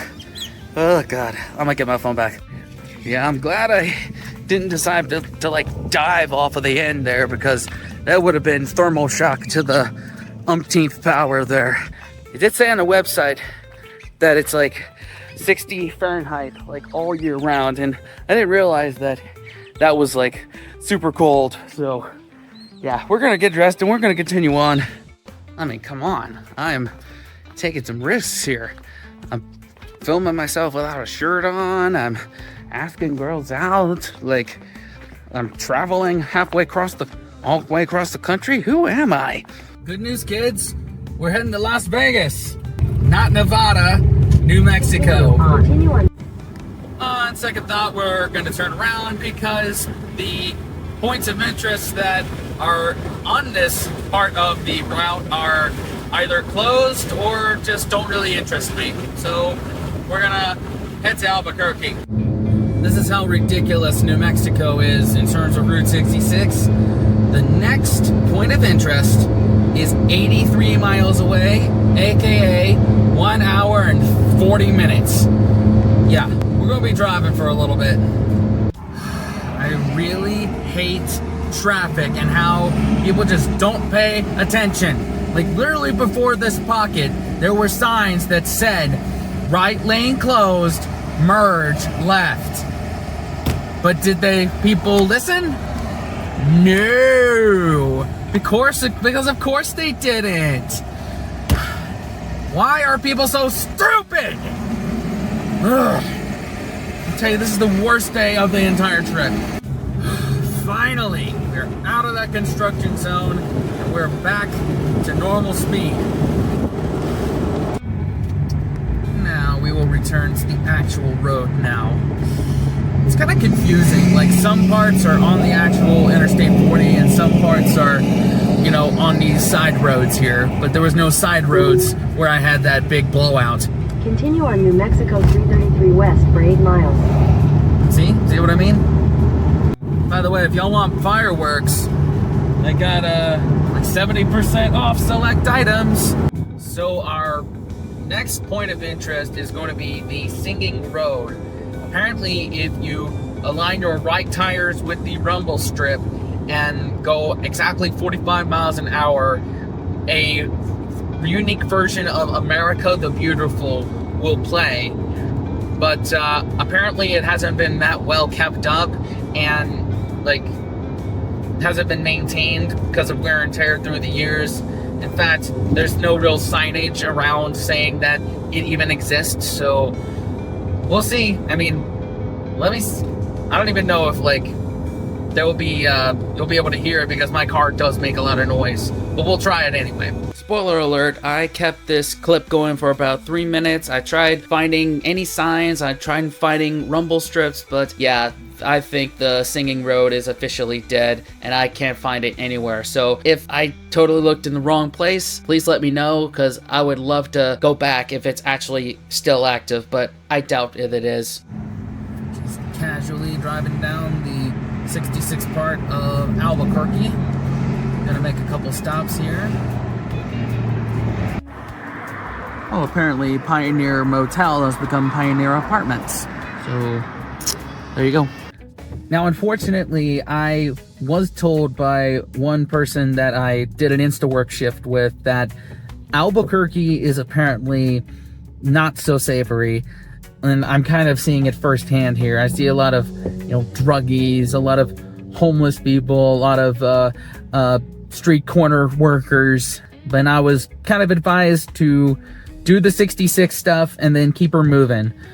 Like, what I kind of want to do is, since we're running out of daylight here, I'm probably going to try and get as much as I can in now, and then tomorrow hang out at the library, do some video editing, obviously sleep somewhere outside of the city, do some video editing tomorrow, and then instead of door dashing on Friday, keep her moving. We've got enough that we can afford to have one day not be door dashing. You could probably tell I did not get out of my car for a lot of the sites in Albuquerque. Even as someone that lived near Baltimore for about 8 years, yeah, there was no way I was getting out of my car. I was taking these shots from my car and moving the heck on. I would be remiss if I did not mention Madonna of the Trail, which is a series of 12 identical monuments dedicated to the spirit of pioneer women in the United States. The monuments were commissioned by the National Society of Daughters of the American Revolution and dedicated in 1928 and 1929. They were installed in each of the 12 states along the National Old Trails Road, including the Route 66 states of Illinois, Missouri, Kansas, New Mexico, Arizona, and California. The Madonna of the Trail monuments were created by sculptor August Leimbach and funded by contributions. They were intended to provide a symbol of the courage and faith of the women who greatly participated in conquering the wilderness. So we've kind of run out of daylight.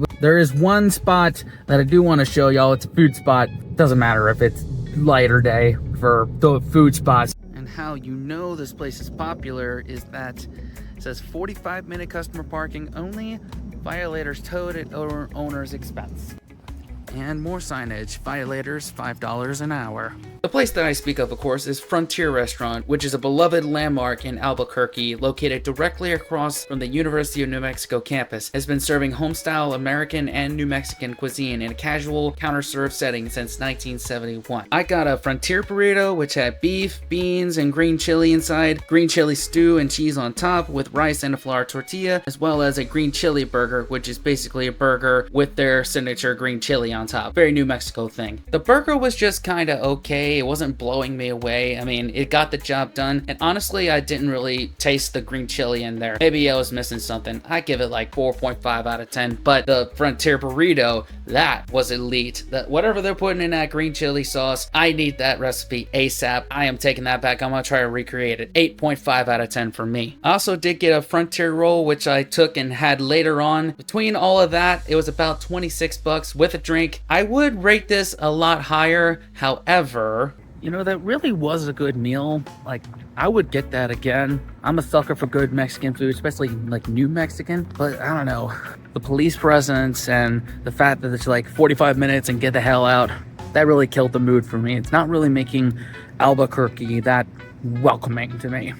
So that ICP thing, did some more research, and apparently it's like a privately owned police squad based out of Albuquerque, and not only were they at that restaurant, they were also at the Walmart, and they were also at Whole Foods. So, I don't know. I'm gonna look at the Cracker Barrel, and if it looks a bit sketch, then I'm gonna check into a hotel room tonight. Update. So the Cracker Barrels had no overnight parking signs on them, which that's my canary in a coal mine for any city. If the Cracker Barrels are not letting you park overnight, get a hotel room and don't take a chance. My InstaWork coworker was right. I just need to do all the 66 things in Albuquerque, keep it moving. And that's what we're gonna do tomorrow. We're gonna finish all the 66 things in Albuquerque, and we're gonna keep her moving to Gallup. Anyway, see y'all tomorrow. Good morning, everybody. This is day 2 of our trek through New Mexico. I am checking out of the Motel 6 here in Albuquerque. From all the research I was doing last night on Albuquerque and how it's basically the hub for drug trafficking with its proximity to the border and basically being between I-25 and I-40. Yeah, I think I made the right choice to check into a hotel.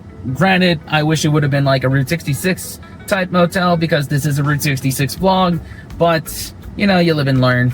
But anyway, we're gonna fuel up and we're gonna finish out New Mexico today with the lack of points of interest on this part of Route 66, and also the lack of points of interest in Arizona with not as many miles, but still like the ratio is kind of similar. I think we'll be able to make it to Flagstaff today, although you won't see that until the next episode. So subscribe and be sure your notifications are on so that you see that. Anyway, let's get on the road. Exit 226B. Would you believe at one point there was actually a place called Mother Road Hostel? Would have come in handy for last night, but it is closed. Gee, I wonder why. And just like that, we're back on the route.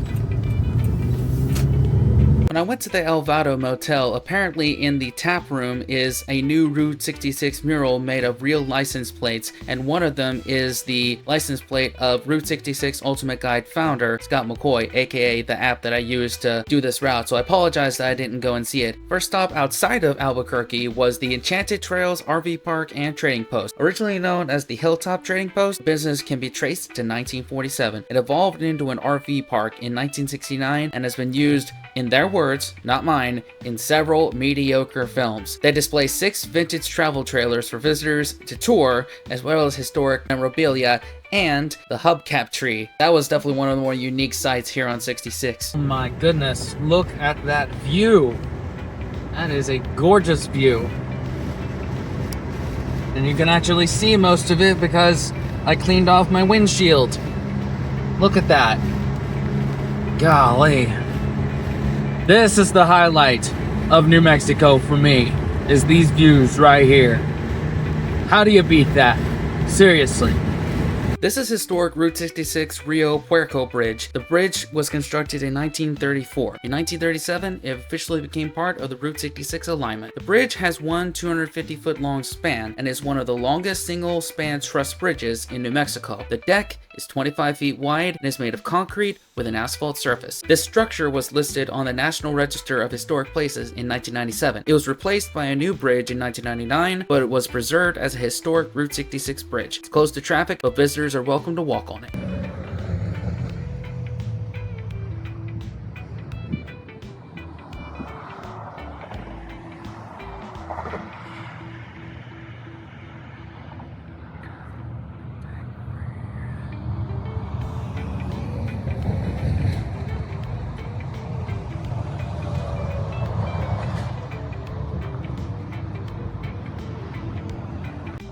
Real talk, I was just in a really bad mood yesterday, and these views out here are honestly the highlight of New Mexico for me, at least so far. We still have a few more stops, but my mood is significantly improving after leaving Albuquerque.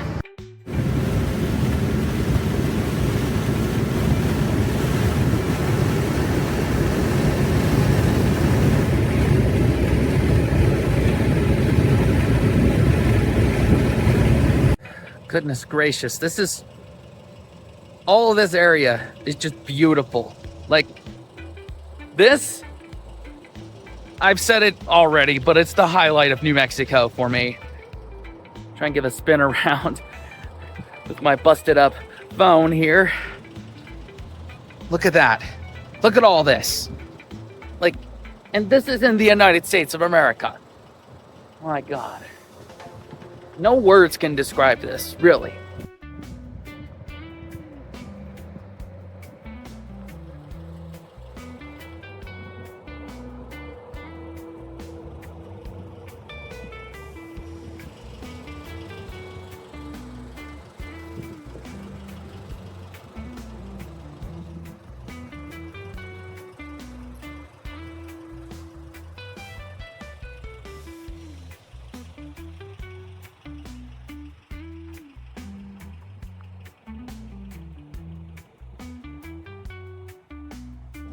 It goes back to what a wise man once told me. If you want to hate America, watch the news. If you want to love America, go explore it. This is a perfect example of that. There was this bend that I wanted to get on film here, but unfortunately a cop was there, and I didn't want to, get pulled over and get a ticket for texting and driving. That wouldn't be good. That would put a real damper on this trip.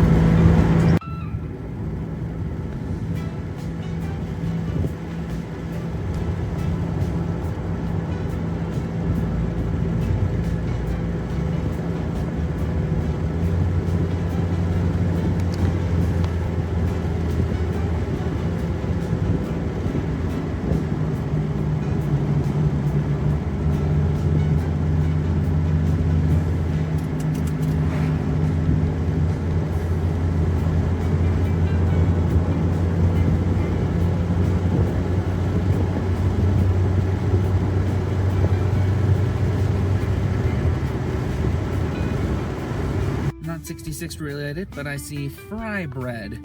So we're gonna check that out.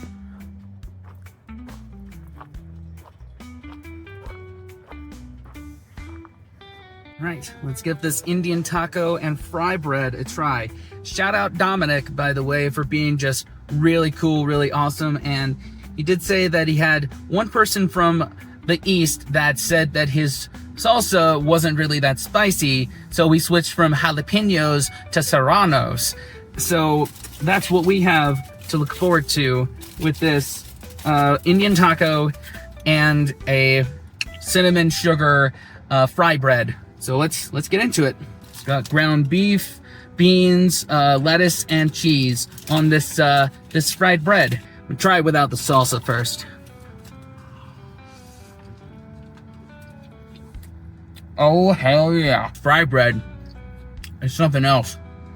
I don't know what they do to it, but it's like the chalupa or chimichanga at Taco Bell, but a hell of a lot better.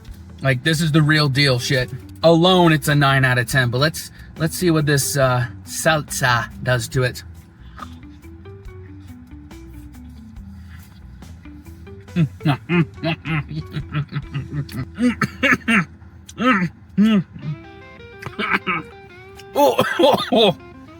Oh man, it's got some kick to it.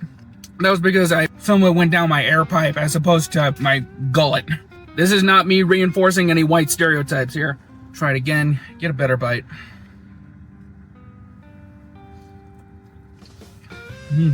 Much better that time. The salsa is not just a power chord of spice. It actually has, some fruitiness. There's some complexity to it, which I really appreciate. This might be one of the best things I've had to eat this entire trip. 9.4 out of 10. Now let's give this cinnamon sugar fry bread a try. Ooh, look at that thing. Ooh, baby. Get out of here. I love fry bread. I'm gonna adopt this. I'm gonna learn how to make this. Although, I think I'm too gringo to be able to make this, but 8, 9 out of 10.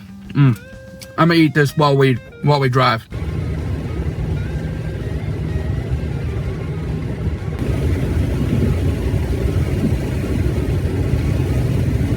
Of course, no travel vlog series would be complete without a visit to an old church. This is the San Jose de Laguna Mission Church in New Laguna, New Mexico. This church is believed to have been built between 1699 and 1701. It's open daily for tours, 9 a.m. to 3 p.m. These may vary. I would check their website first. The views here, look at this. It's just immaculate. Have I told you that my favorite part of New Mexico is the views? I don't know if I've said that in this vlog or not.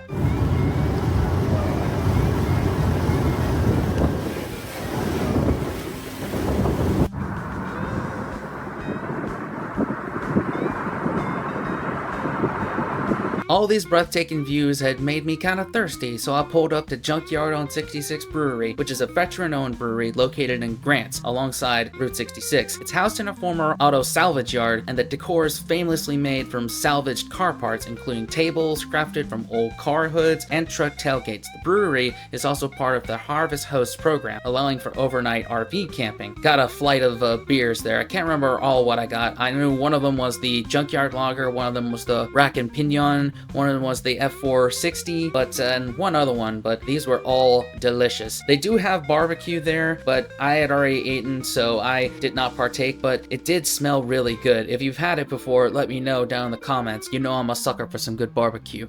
That was some nice cervezas right there, some nice brewskis. Didn't catch the barkeep's name because it got quite busy after I rolled up, so, but she was really nice and had some good conversation there. Now we're heading on. And no, we're not driving drunk. Only had one flight.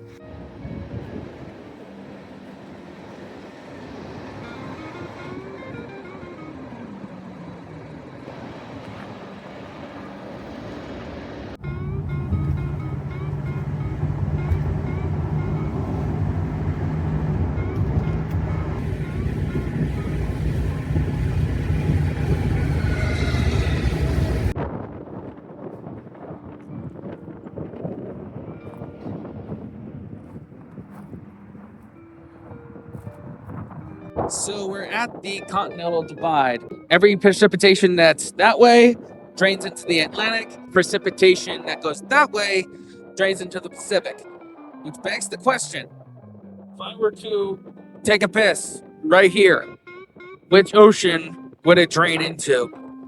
We're not going to find that out. I just like asking unnecessary questions. After the Continental Divide, we reached Gallup, and the first point of interest was El Rancho Hotel. According to the description, when you stay at the El Rancho Hotel, you will be sleeping in a room where a movie star slept. You'll also be following in the footsteps of Americans who have traveled west in hopes of a better life. And thinking about adjusting rates for inflation, I hope they didn't have to pay what is essentially the equivalent of $128 a night to stay. That seems a little steep, even for a Route 66 nostalgia. I'm sure it will be a very nice experience, but someone else would have to pay for it for me to experience it. If you have experienced it, let me know how it is down in the comments. Yeah, we are slacking a little bit with these murals here. I do love them, but there just really hasn't been that much along this route, so gotta get them in while we can.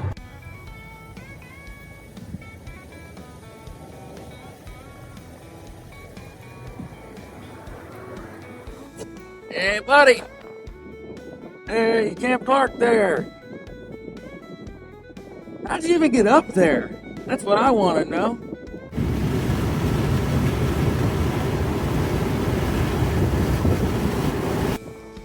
Well, I was going to end the New Mexico episode here, but it's closed. Oh well, we'll just get videos and photos. I know, you can't park here. I'm just gonna quickly get the outro and we'll be good. Just like that, we have completed the New Mexico episode and we're about to start the Arizona episode. This has been the highest of highs and the lowest of lows, but this has definitely been the least boring state of all of them. Welcome to the start of the Arizona episode of my Route 66 adventures. We are less than 10 hours away from the end in Santa Monica. Not as many miles as there were in New Mexico, but there is about a similar amount of points of interest. So we should make a quick trip of this. So anyway, let's just get into it. First stop is the TP Trading Post here in Lupton, and apparently you're also entering the Navajo Nation Reservation. If I'm wrong about that, please let me know in the comments. If that's true, that is pretty cool. After clearing out some storage space in my phone, I'm able to show you the beautiful sights that is the Arizona desert. Look, almost as beautiful as New Mexico.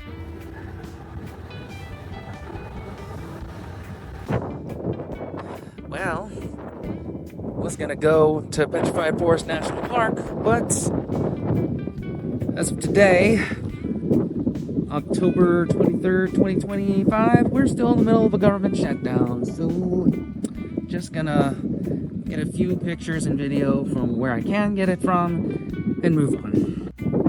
This is about as close as I can get to Petrified Forest National Park. That's just depressing. Yep. That's our tax dollars at work, right there. Oh, forgot to mention, just like that, we're back on the route. Though it was on I-40 as well, so kind of didn't need to say it. Apparently that's the crossroads of Route 66, although I don't see Robert Johnson or the devil there.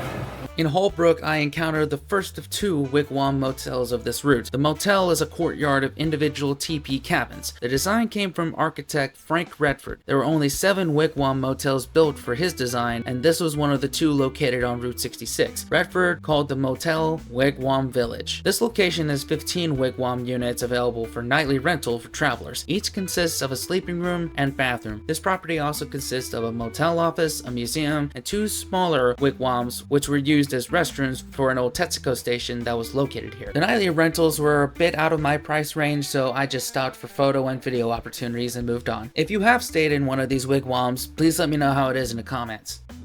Well, we couldn't see the Petrified Forest, but we were able to see world's largest petrified tree.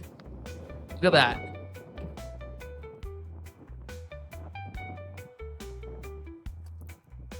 Surroundings as well. Geronimo apparently is the name of that tree. Hey, guess what? Here it is. Look at that. It's beautiful.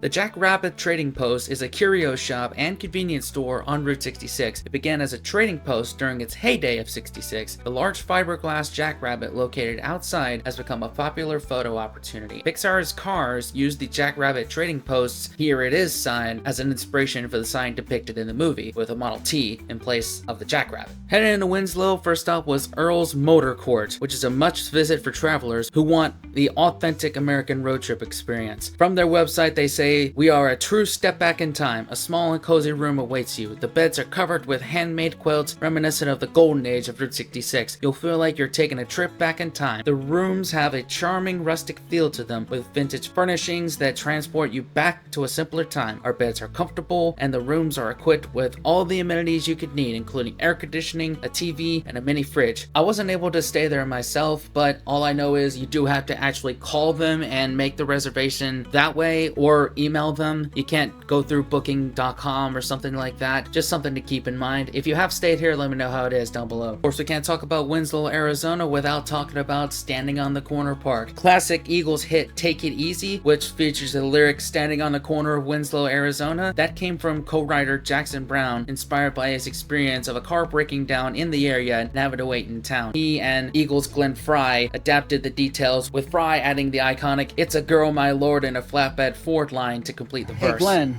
got a question for you. What's up with Don, like Henley? Why does he keep blocking all our shit on YouTube? Can you explain that shit? Oh well. Yeah, that's about as much a response as I was expecting. Doctor, my eyes. I think I can get away with singing that. Let's see if I can get away with this.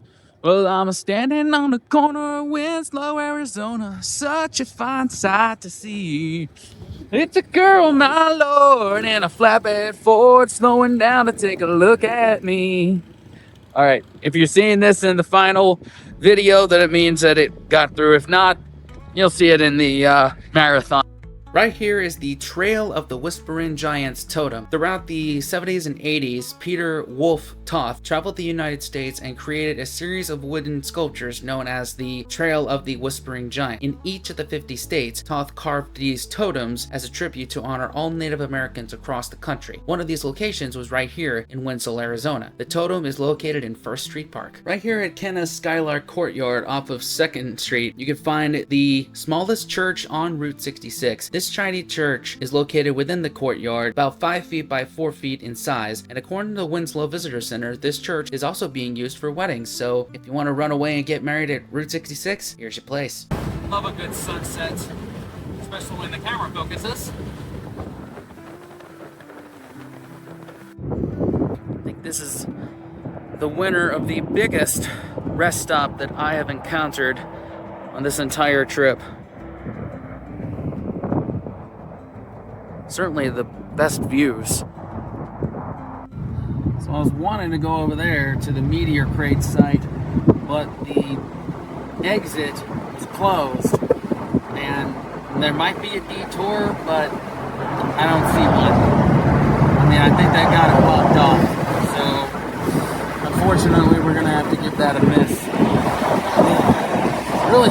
Really, that's the second thing in Arizona that has had work done on it or was closed due to the government.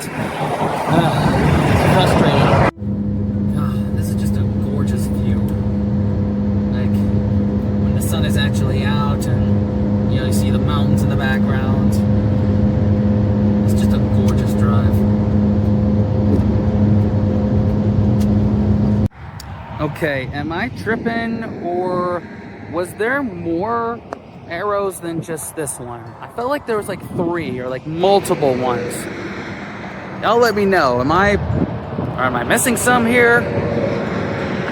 We'll get to that part in a second, but first a little history. Old Twin Arrows Ruins is 2 large arrows that are part of remains of the Twin Arrows Trading Post. The Padre Canyon Trading Post was built in 1937 on Route 66. In 1955, it was turned into a tourist experience and became an iconic stop along the Mother Road. The 2 arrows were built from 2 telephone poles, and the poles were buried in the ground, and the tips and feathers were added. The business closed in 1998. The Hopi tribe owns the property and reportedly restored the old Twin Arrows around 1999. Buildings and groundwork continued to deteriorate. One note, the 1994 movie Forrest Gump filmed the famous scene at this location. The scene where Forrest Gump was running across the country and a man in the t-shirt business asked for Forrest's help in coming up with an idea for a t-shirt. When a semi splashed Forrest with mud, he wiped his face on a yellow shirt and a stain looked like a smiley face. Forrest told the man, "Have a nice day," and the iconic symbol was born. You could see the historic Twin Arrows in the background of that scene. And update, as of February 2022, one of the 2 famous large arrows has fallen.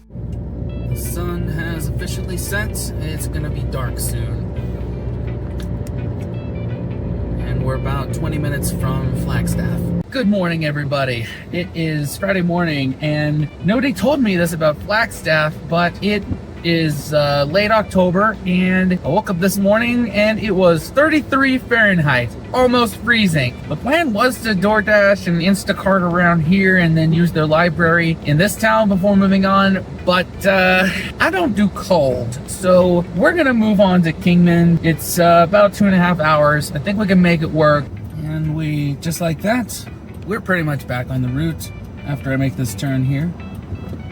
There we go. Backtracking just a little bit, then we will continue on. First stop in Flagstaff was the Museum Club. It's a 1931 era building on Route 66 that features a unique wooden dance floor. The club is known for their live country bands and probably line dancing too. In early 2017, the business was purchased and the entire facility was restored. Kinda hate the fact that I was there early in the morning. It does seem like the type of place I would thrive in at night. If you've been here, let me know how it is in the comments.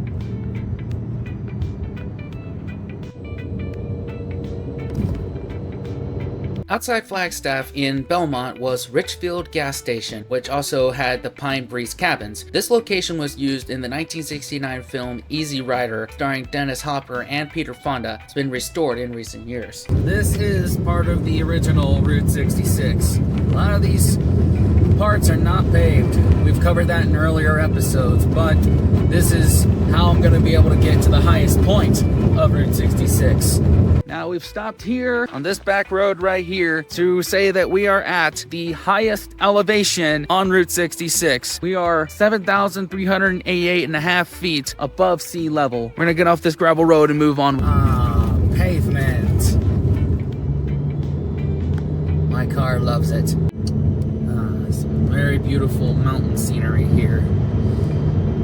The appeal of Arizona, at least this part of Arizona.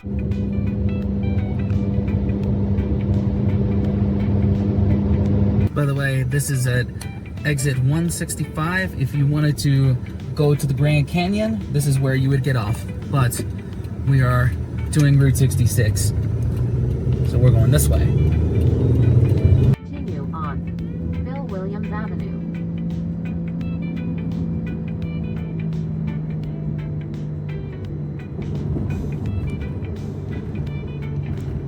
The town of Williams, Arizona actually did seem like a really cool town when I drove through it. I was actually considering staying at the Arizona 9 Motor Hotel because the sleeping in your car situation in Flagstaff really wasn't that good and I just needed somewhere to crash for the night. But passing by the place where you turn into to go to the Grand Canyon did have me thinking that maybe that would be a good idea to do on our return back east. So if you want to see that, you better hit that subscribe button, turn on your notifications, and hit the like button. That way you can push this video out to more people and we can justify one of those trips.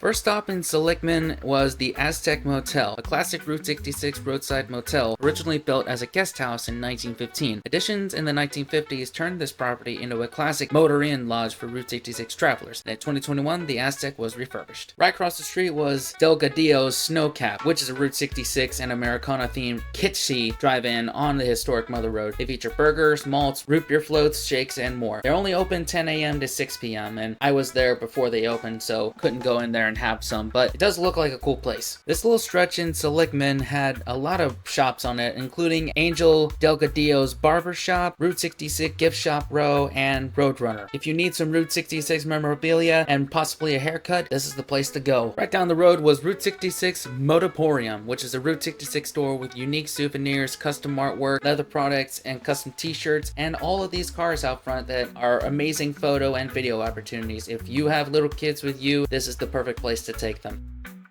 On your way out of Seligman, you'll find the Roadkill Cafe / OK Saloon, which is a Route 66 classic known for its fun and rustic theme and humorous roadkill menu. Famous for their charbroiled burgers, but their menu features creatively named items like Awesome Possum or Curbside Kitty. I believe they do have some deer offerings. It did have a sign on there that said, "You kill them, we cook them," but I don't know how true that is because I didn't stop there, but if you did, let me know. Another case of a lot of driving and a lot of spectacular views here in the, I don't know if you would call this the desert, but it's pretty darn close to being a desert.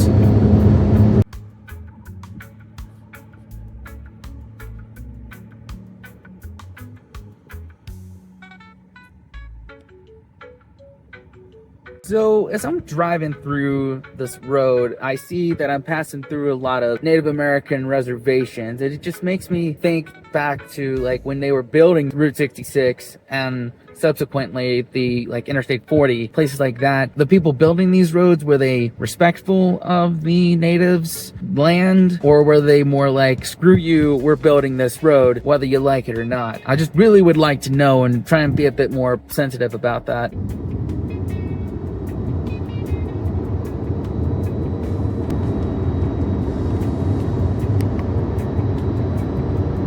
Here's me pulling into the Hackberry General Store to grab a snack and go to the bathroom. The Hackberry General Store is both a store and a museum. Both inside and outside, you'll discover historic Route 66 memorabilia. Inside, you'll experience a vintage diner turned into a large gift shop. And fair warning, this is about the area of the route where cell signal definitely goes down, so be sure you've downloaded a bunch of offline maps.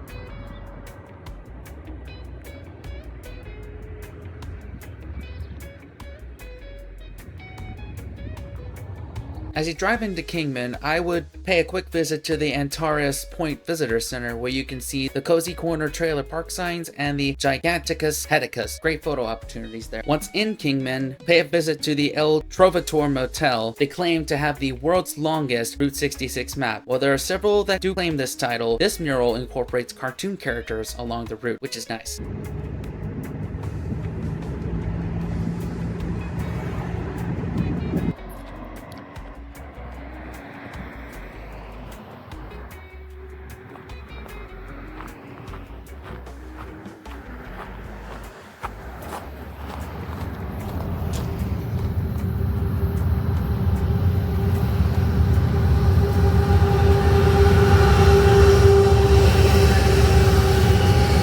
This was a personal highlight for me, the Kingman Railroad Museum, which the Kingman Railroad Station has had 4 depots since the first train arrived on March 28, 1883. The Atlantic and Pacific Railroad used the boxcar as the first depot until a proper depot could be built. The 4th depot is the current structure, which opened on July 22, 1907. Having lost the 2 previous depots to fire, the Santa Fe Railway built this depot to be fireproof. The building was constructed of reinforced concrete, including the roof. Stucco siding covers the reinforced structure. The Kingman Depot was added to the National Register of Historic Places in May 1986, and by the early 2000s, the depot was in disrepair and no longer in use. Restoration began in June of 2010 and was complete in 2011. Amtrak moved into the west end of the building as the crew room and passenger waiting room. The larger portion of the building houses the Kingman Railroad Museum, which opened in 2012. The museum has an extensive collection of railroad artifacts, exhibits, and model trains. This exhibit was really special to me because growing up, the first job I ever wanted to do as a kid was be a locomotive engineer, and I was a big fan of Thomas the Tank Engine, and I always admired model railroad sets. And when I do retire one day to either somewhere in Eastern Europe, Southeast Asia, or South America, what I want in my home is a garden, a weekly gig in town, and a model train set to work on. And everything else I want, I can't say on here. So there you go. Oh man, that was a lot of fun.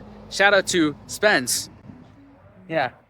Same name as me. Not a very common name. He stayed and just talked with me for quite a little bit about the model trains and, the train history around Route 66 and also Kingman, Arizona. And it was a great 20, 30 minutes talking.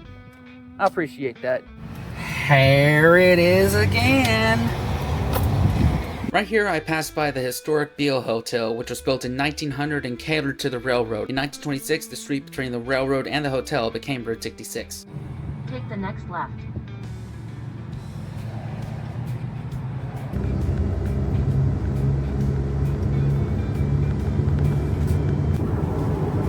Yep, we're in the desert.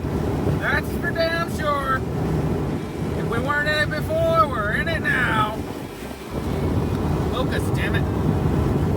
If we weren't in the desert before, we're in it now. By the way, I totally forgot to mention, I'm not staying in Kingman tonight. I'm actually gonna push on to Barstow, California. Then go, of course, here to see that in the next episode, not in this one. Y'all know the deal.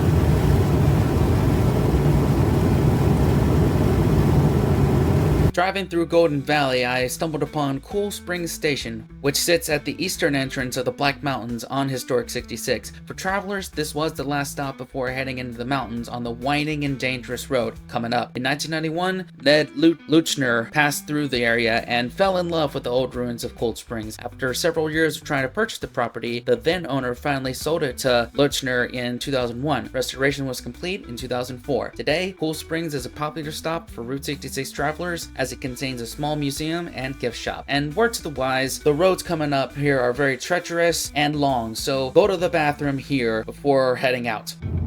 This is the part of the route that is quite treacherous if you're coming westbound. because there ain't no guardrail over there. So be careful. This is the part of the route that I am pretty sure many motorcyclists have lost their lives, just taking it way too fast. And many folklore of people who are trying to make it out west for a better life, whether it be for work or to make it in Hollywood. This has to be where many songs and movie scripts are written about, not just cutting it short. Makes me kind of glad that I didn't get a motorcycle for this. Like, a few of y'all might remember that I was trying to raise money for a motorcycle by just doing DoorDash, Instacart, and all that. And I'm kind of glad I kept Nessie for this purpose, just so I don't try and get too crazy on a motorcycle going through this particular part of the route. Now up there, you should be able to get some spectacular views of this area, but there's 2 cars there already, and I'm not gonna wait on them, so I'm just gonna move on. However, this pull-off doesn't have anybody there yet, so we're gonna go there. You can see a lot of memorials here.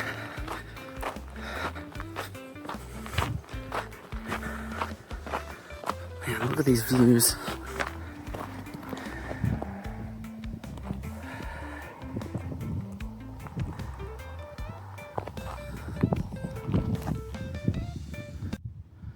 I'm king of the world!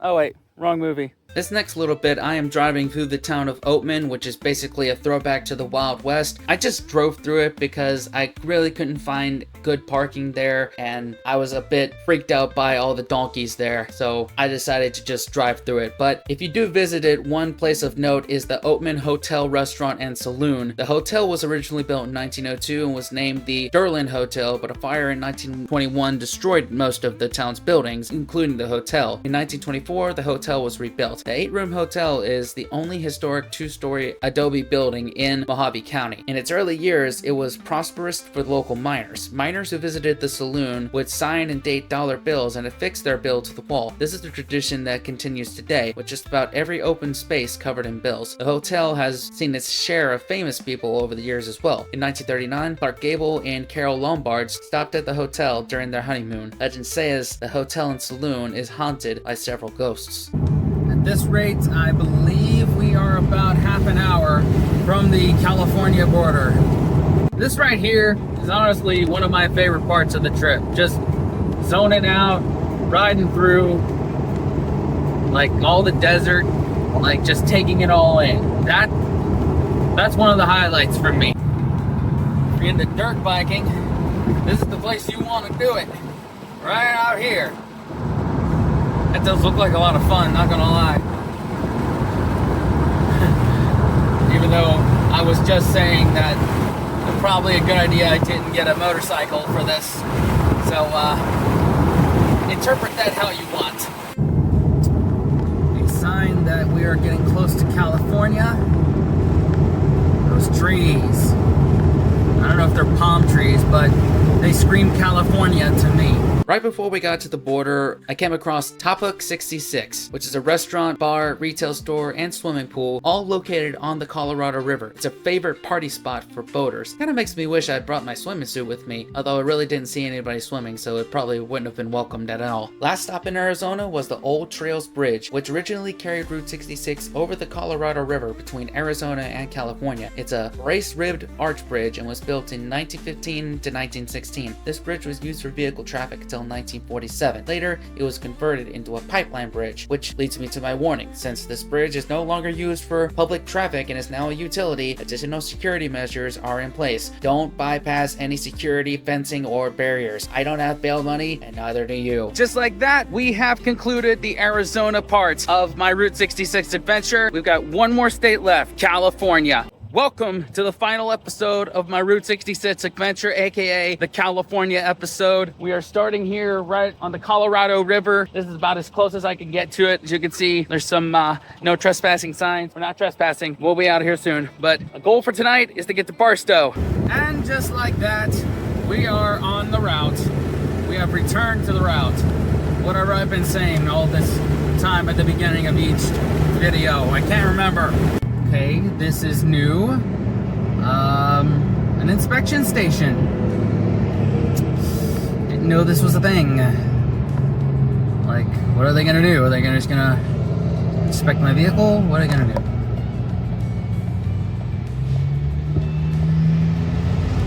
No, they just waved me on.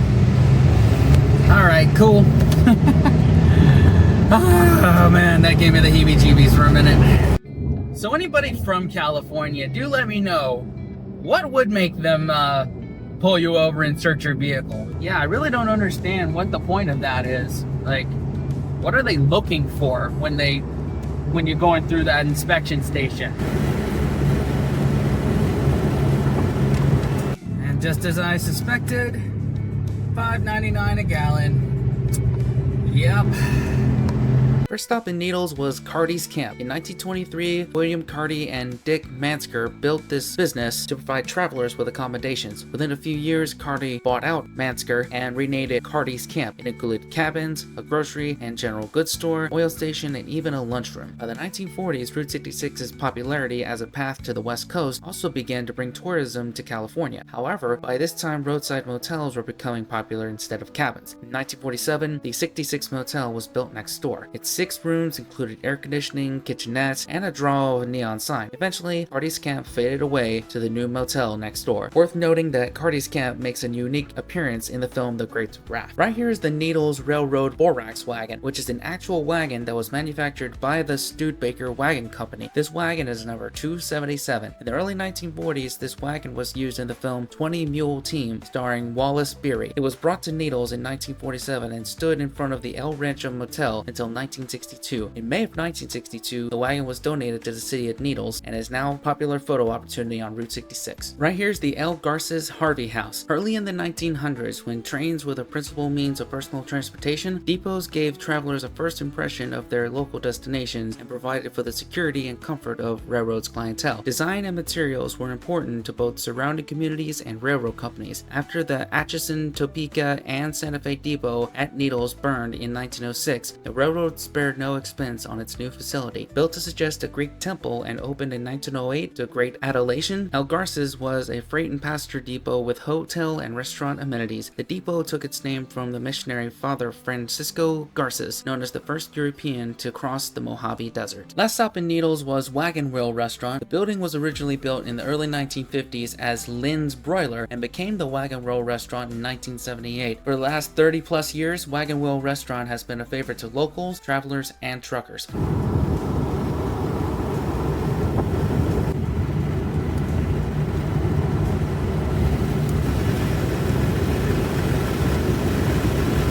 This is one of 2 Chinese guardian statues located on Route 66 near Amboy, California. The story behind these statues is fairly vague and mysterious. Initial sightings of these statues began in the fall of 2013. Who put these statues in the desert or why has remained a mystery to this day. It has also been reported that one of the statues was possibly removed, then returned sometime later, but this has never been confirmed. One of the statues had a guest book at one time. Visitors who stopped to view the statues have been leaving coins, apparently for good luck. These can be a little difficult to locate since they're light in color and have the desert as the background, and they're also located a fair distance from the roadway, but if you do find them, quite a sight to see. Of course, we can't talk Route 66 without talking about Roy's Motel and Cafe. Out in the middle of the Mojave Desert, this site, especially the sign, have become iconic with Route 66. This business was founded in 1938 by Roy Crowell as a fuel and service station on Route 66. In the 1940s, the business was expanded with a cafe, an auto repair shop, and a motorist court with small cabins for overnight stays. Roy's businesses employed nearly 70 people by the 1950s. The iconic neon sign was erected on February 1st, 1959. It could be seen for miles on Route 66, especially at night when the bright neon was glowing. Today, Roy's is closed and abandoned. Efforts to restore and preserve the historic site are underway, and it looked like they made a lot of progress when I got there. After leaving Roy's, I passed by the last Baghdad tree, which is the last remaining remnant of the small desert town of Baghdad, California. Fair warning, please do not disturb the tree. It is very sensitive.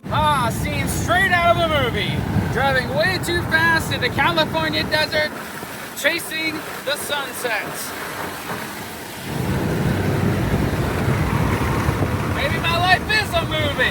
After my bad Steve McQueen impression, I stopped off at Baghdad Cafe in Newbury Springs. The Baghdad Cafe is not only popular among Route 66 tourists, but it's also very well known by Europeans because of the film industry. The 1987 German film Baghdad Cafe was actually filmed here and named after the roadside business. And I gotta admit, I have never seen that movie, but there was many references made to it when I went in for a beer, so I guess I have to watch it now. Flags from just about everywhere in the world. Yeah, And, yeah. One tidbit that you didn't know, both of you did not know.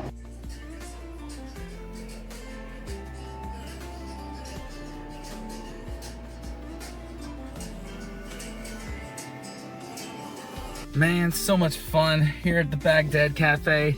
Now I gotta go watch that movie now because of the bar itself. Shout out to Miriam in there, great conversation. Also, a woman from Japan met there as well. She was great too. We're heading off to Barstow in the dead of night, and this is the latest I've ever filmed. But we'll get to Barstow and we may end the trip tomorrow, may not. Either way, catch y'all tomorrow. Welcome to what could potentially be the final day of the Route 66 vlog adventure. DoorDash and Instacart are really slow here in Barstow, so the fact that I'm paying like $3.90 per gallon for gas after it would have been like $4.15, I think I'm not gonna just sit around and waste gas and actually put it to use, and we will get to Santa Monica tonight. First things first, before leaving Barstow, had to get some breakfast, and fittingly I stopped at Roy's Cafe, which is based off of Roy's and Amboy. Same sign and everything, and I know this was my first taste of local restaurants that have drive-thrus in them. I just thought that was just a fast food thing, but it is California and they kind of pioneered the whole fast food thing, so it does make sense. That there's breakfast in California, carne asada. Hopefully this doesn't fall apart when I eat it.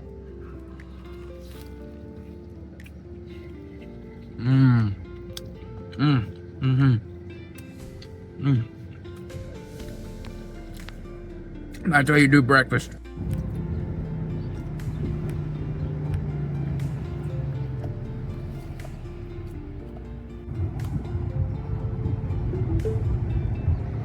Your destination is on the right. We are at Elmer's Bottle Tree Ranch, an iconic stop on 66. I've had this one circled for quite some time now. This is one of the more quirky roadside attractions along Route 66. It was created by Elmer Long. He had personally built every part of the Bottle Tree Ranch over the years. The first tree was in 2000. Each quote-unquote tree is handmade using bottles Elmer has collected. There are over 200 bottle trees and other elements in the ranch. Visitors are welcome to roam throughout the attraction and explore. Notes here are Elmer passed away in 2019, unfortunately. His family now keeps this attraction open to the public when possible. Also note about parking is available along the roadway. It's not paved, and there's parking on the side, and it's a one-way entry, so just be careful when you're going up in there.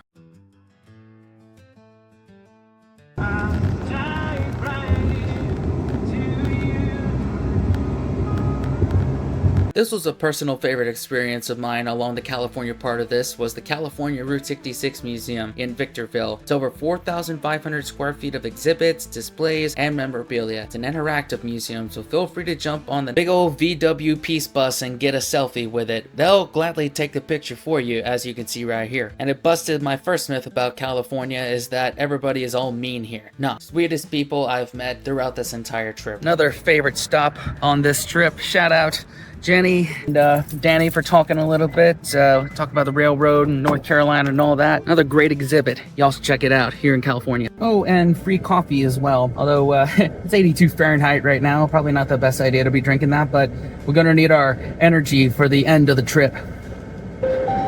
While I'm showing it to you, at Del Taco last night for the first time. The Barstow one. Not impressed. I prefer Taco Bell and every other local Mexican place that I'm probably going to encounter here in California. My goodness gracious. Look at that view right there. Oh my God. That is beautiful.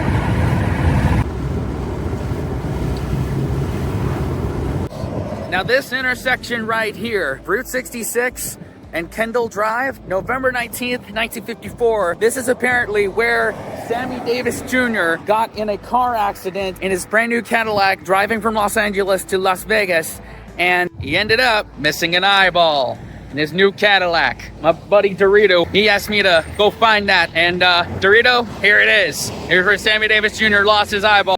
Of course, you can't stop in San Bernardino without stopping at the historic McDonald's Museum, which is the location of the original McDonald's. While the original building is no longer there, the current building is now a museum for everything McDonald's related. If you're a fan of McDonald's and fast food lore, this is a great stop along the route. I mean, come on, it's California. They basically invented our modern notion of fast food, so you would expect this to be here. Another fun stop on this trek here. Man, you know me, you know I'm gonna go to places like this.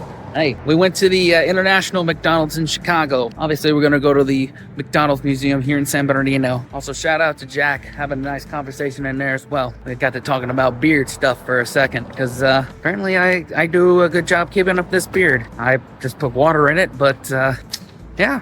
Appreciate that. Right here in Rialto was the second of the two Wigwam motels. The first one we saw in the previous episode in Holbrook, Arizona. Same story as last time. I would stay here, but it was a bit out of my price range, so just drove through and got the views a second time and moved on. Rolling into Rancho Cucamonga, I hit up the Cucamonga service station, which is the last station reminiscent of the roadside architecture of the 1920s, 30s, and 40s, some of which still exists today in Rancho Cucamonga.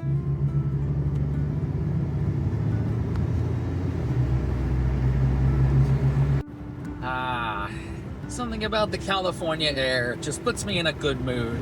It is perfect weather for... Continue on Monte Avenue for 1 mile. Perfect for putting the windows down. Turn right onto North Nose Avenue. No. Google, I'm trying to do Route 66 here. I don't care about the quickest way there. It's about the journey. View of those mountains. I love that. At this point, we are under 1 hour from Santa Monica Pier. One thing that I'm not really a fan of here in Southern California is all the smog in the air. Like, it doesn't seem like continuous smog. I mean, I guess because it's, you know, the second largest city in the United States, but not really a fan of that. My desire to follow the route to a T and my desire to get to the places that I'm wanting to go quickly are fighting with each other right now, because I do want to get to the Hollywood sign and be able to, you know, get all the shots there. I think we'll be okay. We've got an hour and a half before the sun sets, so I think we'll be okay. By the way, everybody here driving down the street is absolutely gorgeous. Both the men and the women, small and large, like they are all just beautiful. And I probably will stick out like a sore thumb. Who am I kidding? I've lost weight, and I lost weight even before the Route 66 series, so I'm gonna give myself some credit here. I do want to mention before we get to Santa Monica that after the series, I have a cousin in San Diego area that is letting me crash at his place for like 2 weeks until he leaves out on the 8th. After that, I will be ready to start my next series. There's the chicken boy. See if I can get a better picture of him. Your passport has been stamped. California 110, y'all. All seems calm right now, but just you wait. It wouldn't be LA if we didn't run into some traffic. Isn't this just freaking lovely? I anticipated this. It's alright.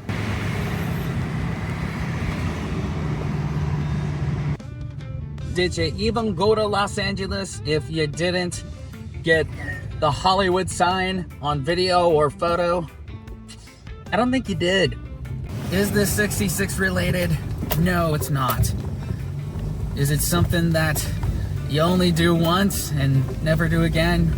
Totally.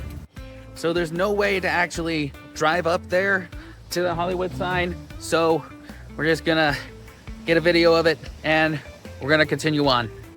I'll get a proper walk up of the Hollywood sign in my in 2 series from now. So On to Santa Monica. God, that feels so great to say. At the light, turn right onto Santa Monica Boulevard.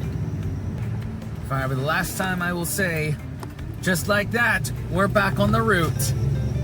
Santa Monica Boulevard. Tell you what, this is really a Hollywood ending to this whole trip. Not getting sentimental just yet. We still got about 40 minutes until we get to Santa Monica. It's a Waymo driverless taxi. In about 10 years, we're gonna be saying to them things, "They took care of chips," or whatever South Park said. Beverly Hills, that's where I want to be. Give me. Way people drive around here in Beverly Hills. I mean, living in the DC metro area for about 15 years prepared me for both the traffic in LA and Chicago. Golly, I feel like I'm in every single TV show and movie ever made. I mean, I'm probably not the first to say that, but, you know, it's an observation. It wants me to go on the 405 South, but I have committed to doing Route 66 to its fullest, and we're not stopping now. Well, because of the cloud cover and the fact that the sun has gone down over Santa Monica Boulevard, it's not really that picturesque of an ending, but hey, we get here when we get here. Where I'm passing right now at Mel's Drive-In, that was the original end of Route 66 on the corner of Lincoln Boulevard and Olympic Boulevard in Santa Monica. But obviously, we're going to the end of the more recent alignment. And that is our mileage reading. Nessie, you did well, old girl.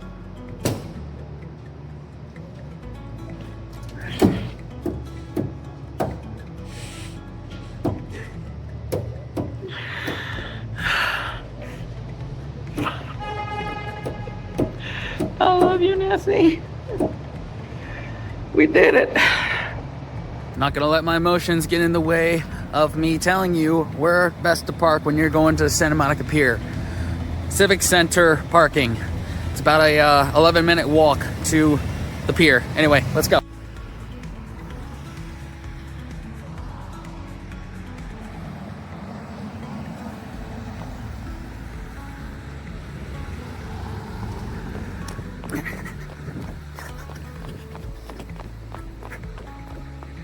If I could find you now, things would get better. All right, enough of that.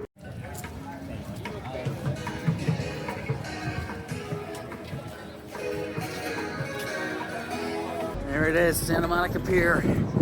We're getting so close to the end. There it is.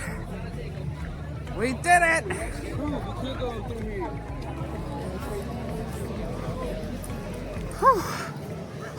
We made it. We did it. We did it. Woo! Woo! End of the pier. End of the trail. Thank you, everybody who stuck by me through all this. I know it is what it is. My camera's busted. It is what it is. Thanks everybody who stuck by me, and thanks everybody who didn't think it was possible. Anyway, whew, got a lot of editing to do. I love y'all. Thanks for changing my life. Subscribe, watch another video. Stay tuned for the next series and a couple of the wrap-up videos. Woo!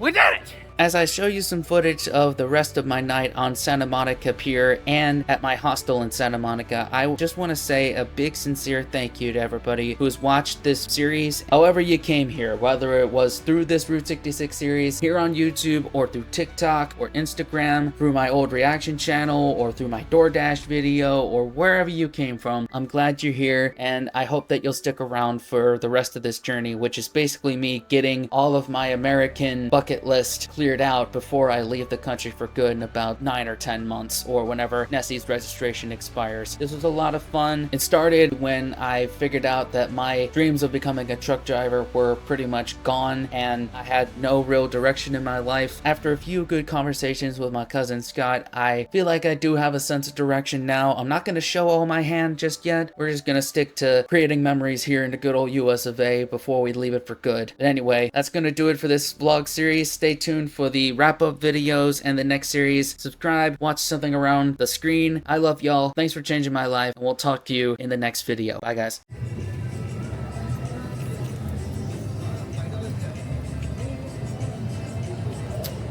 Now we're at the end of the route.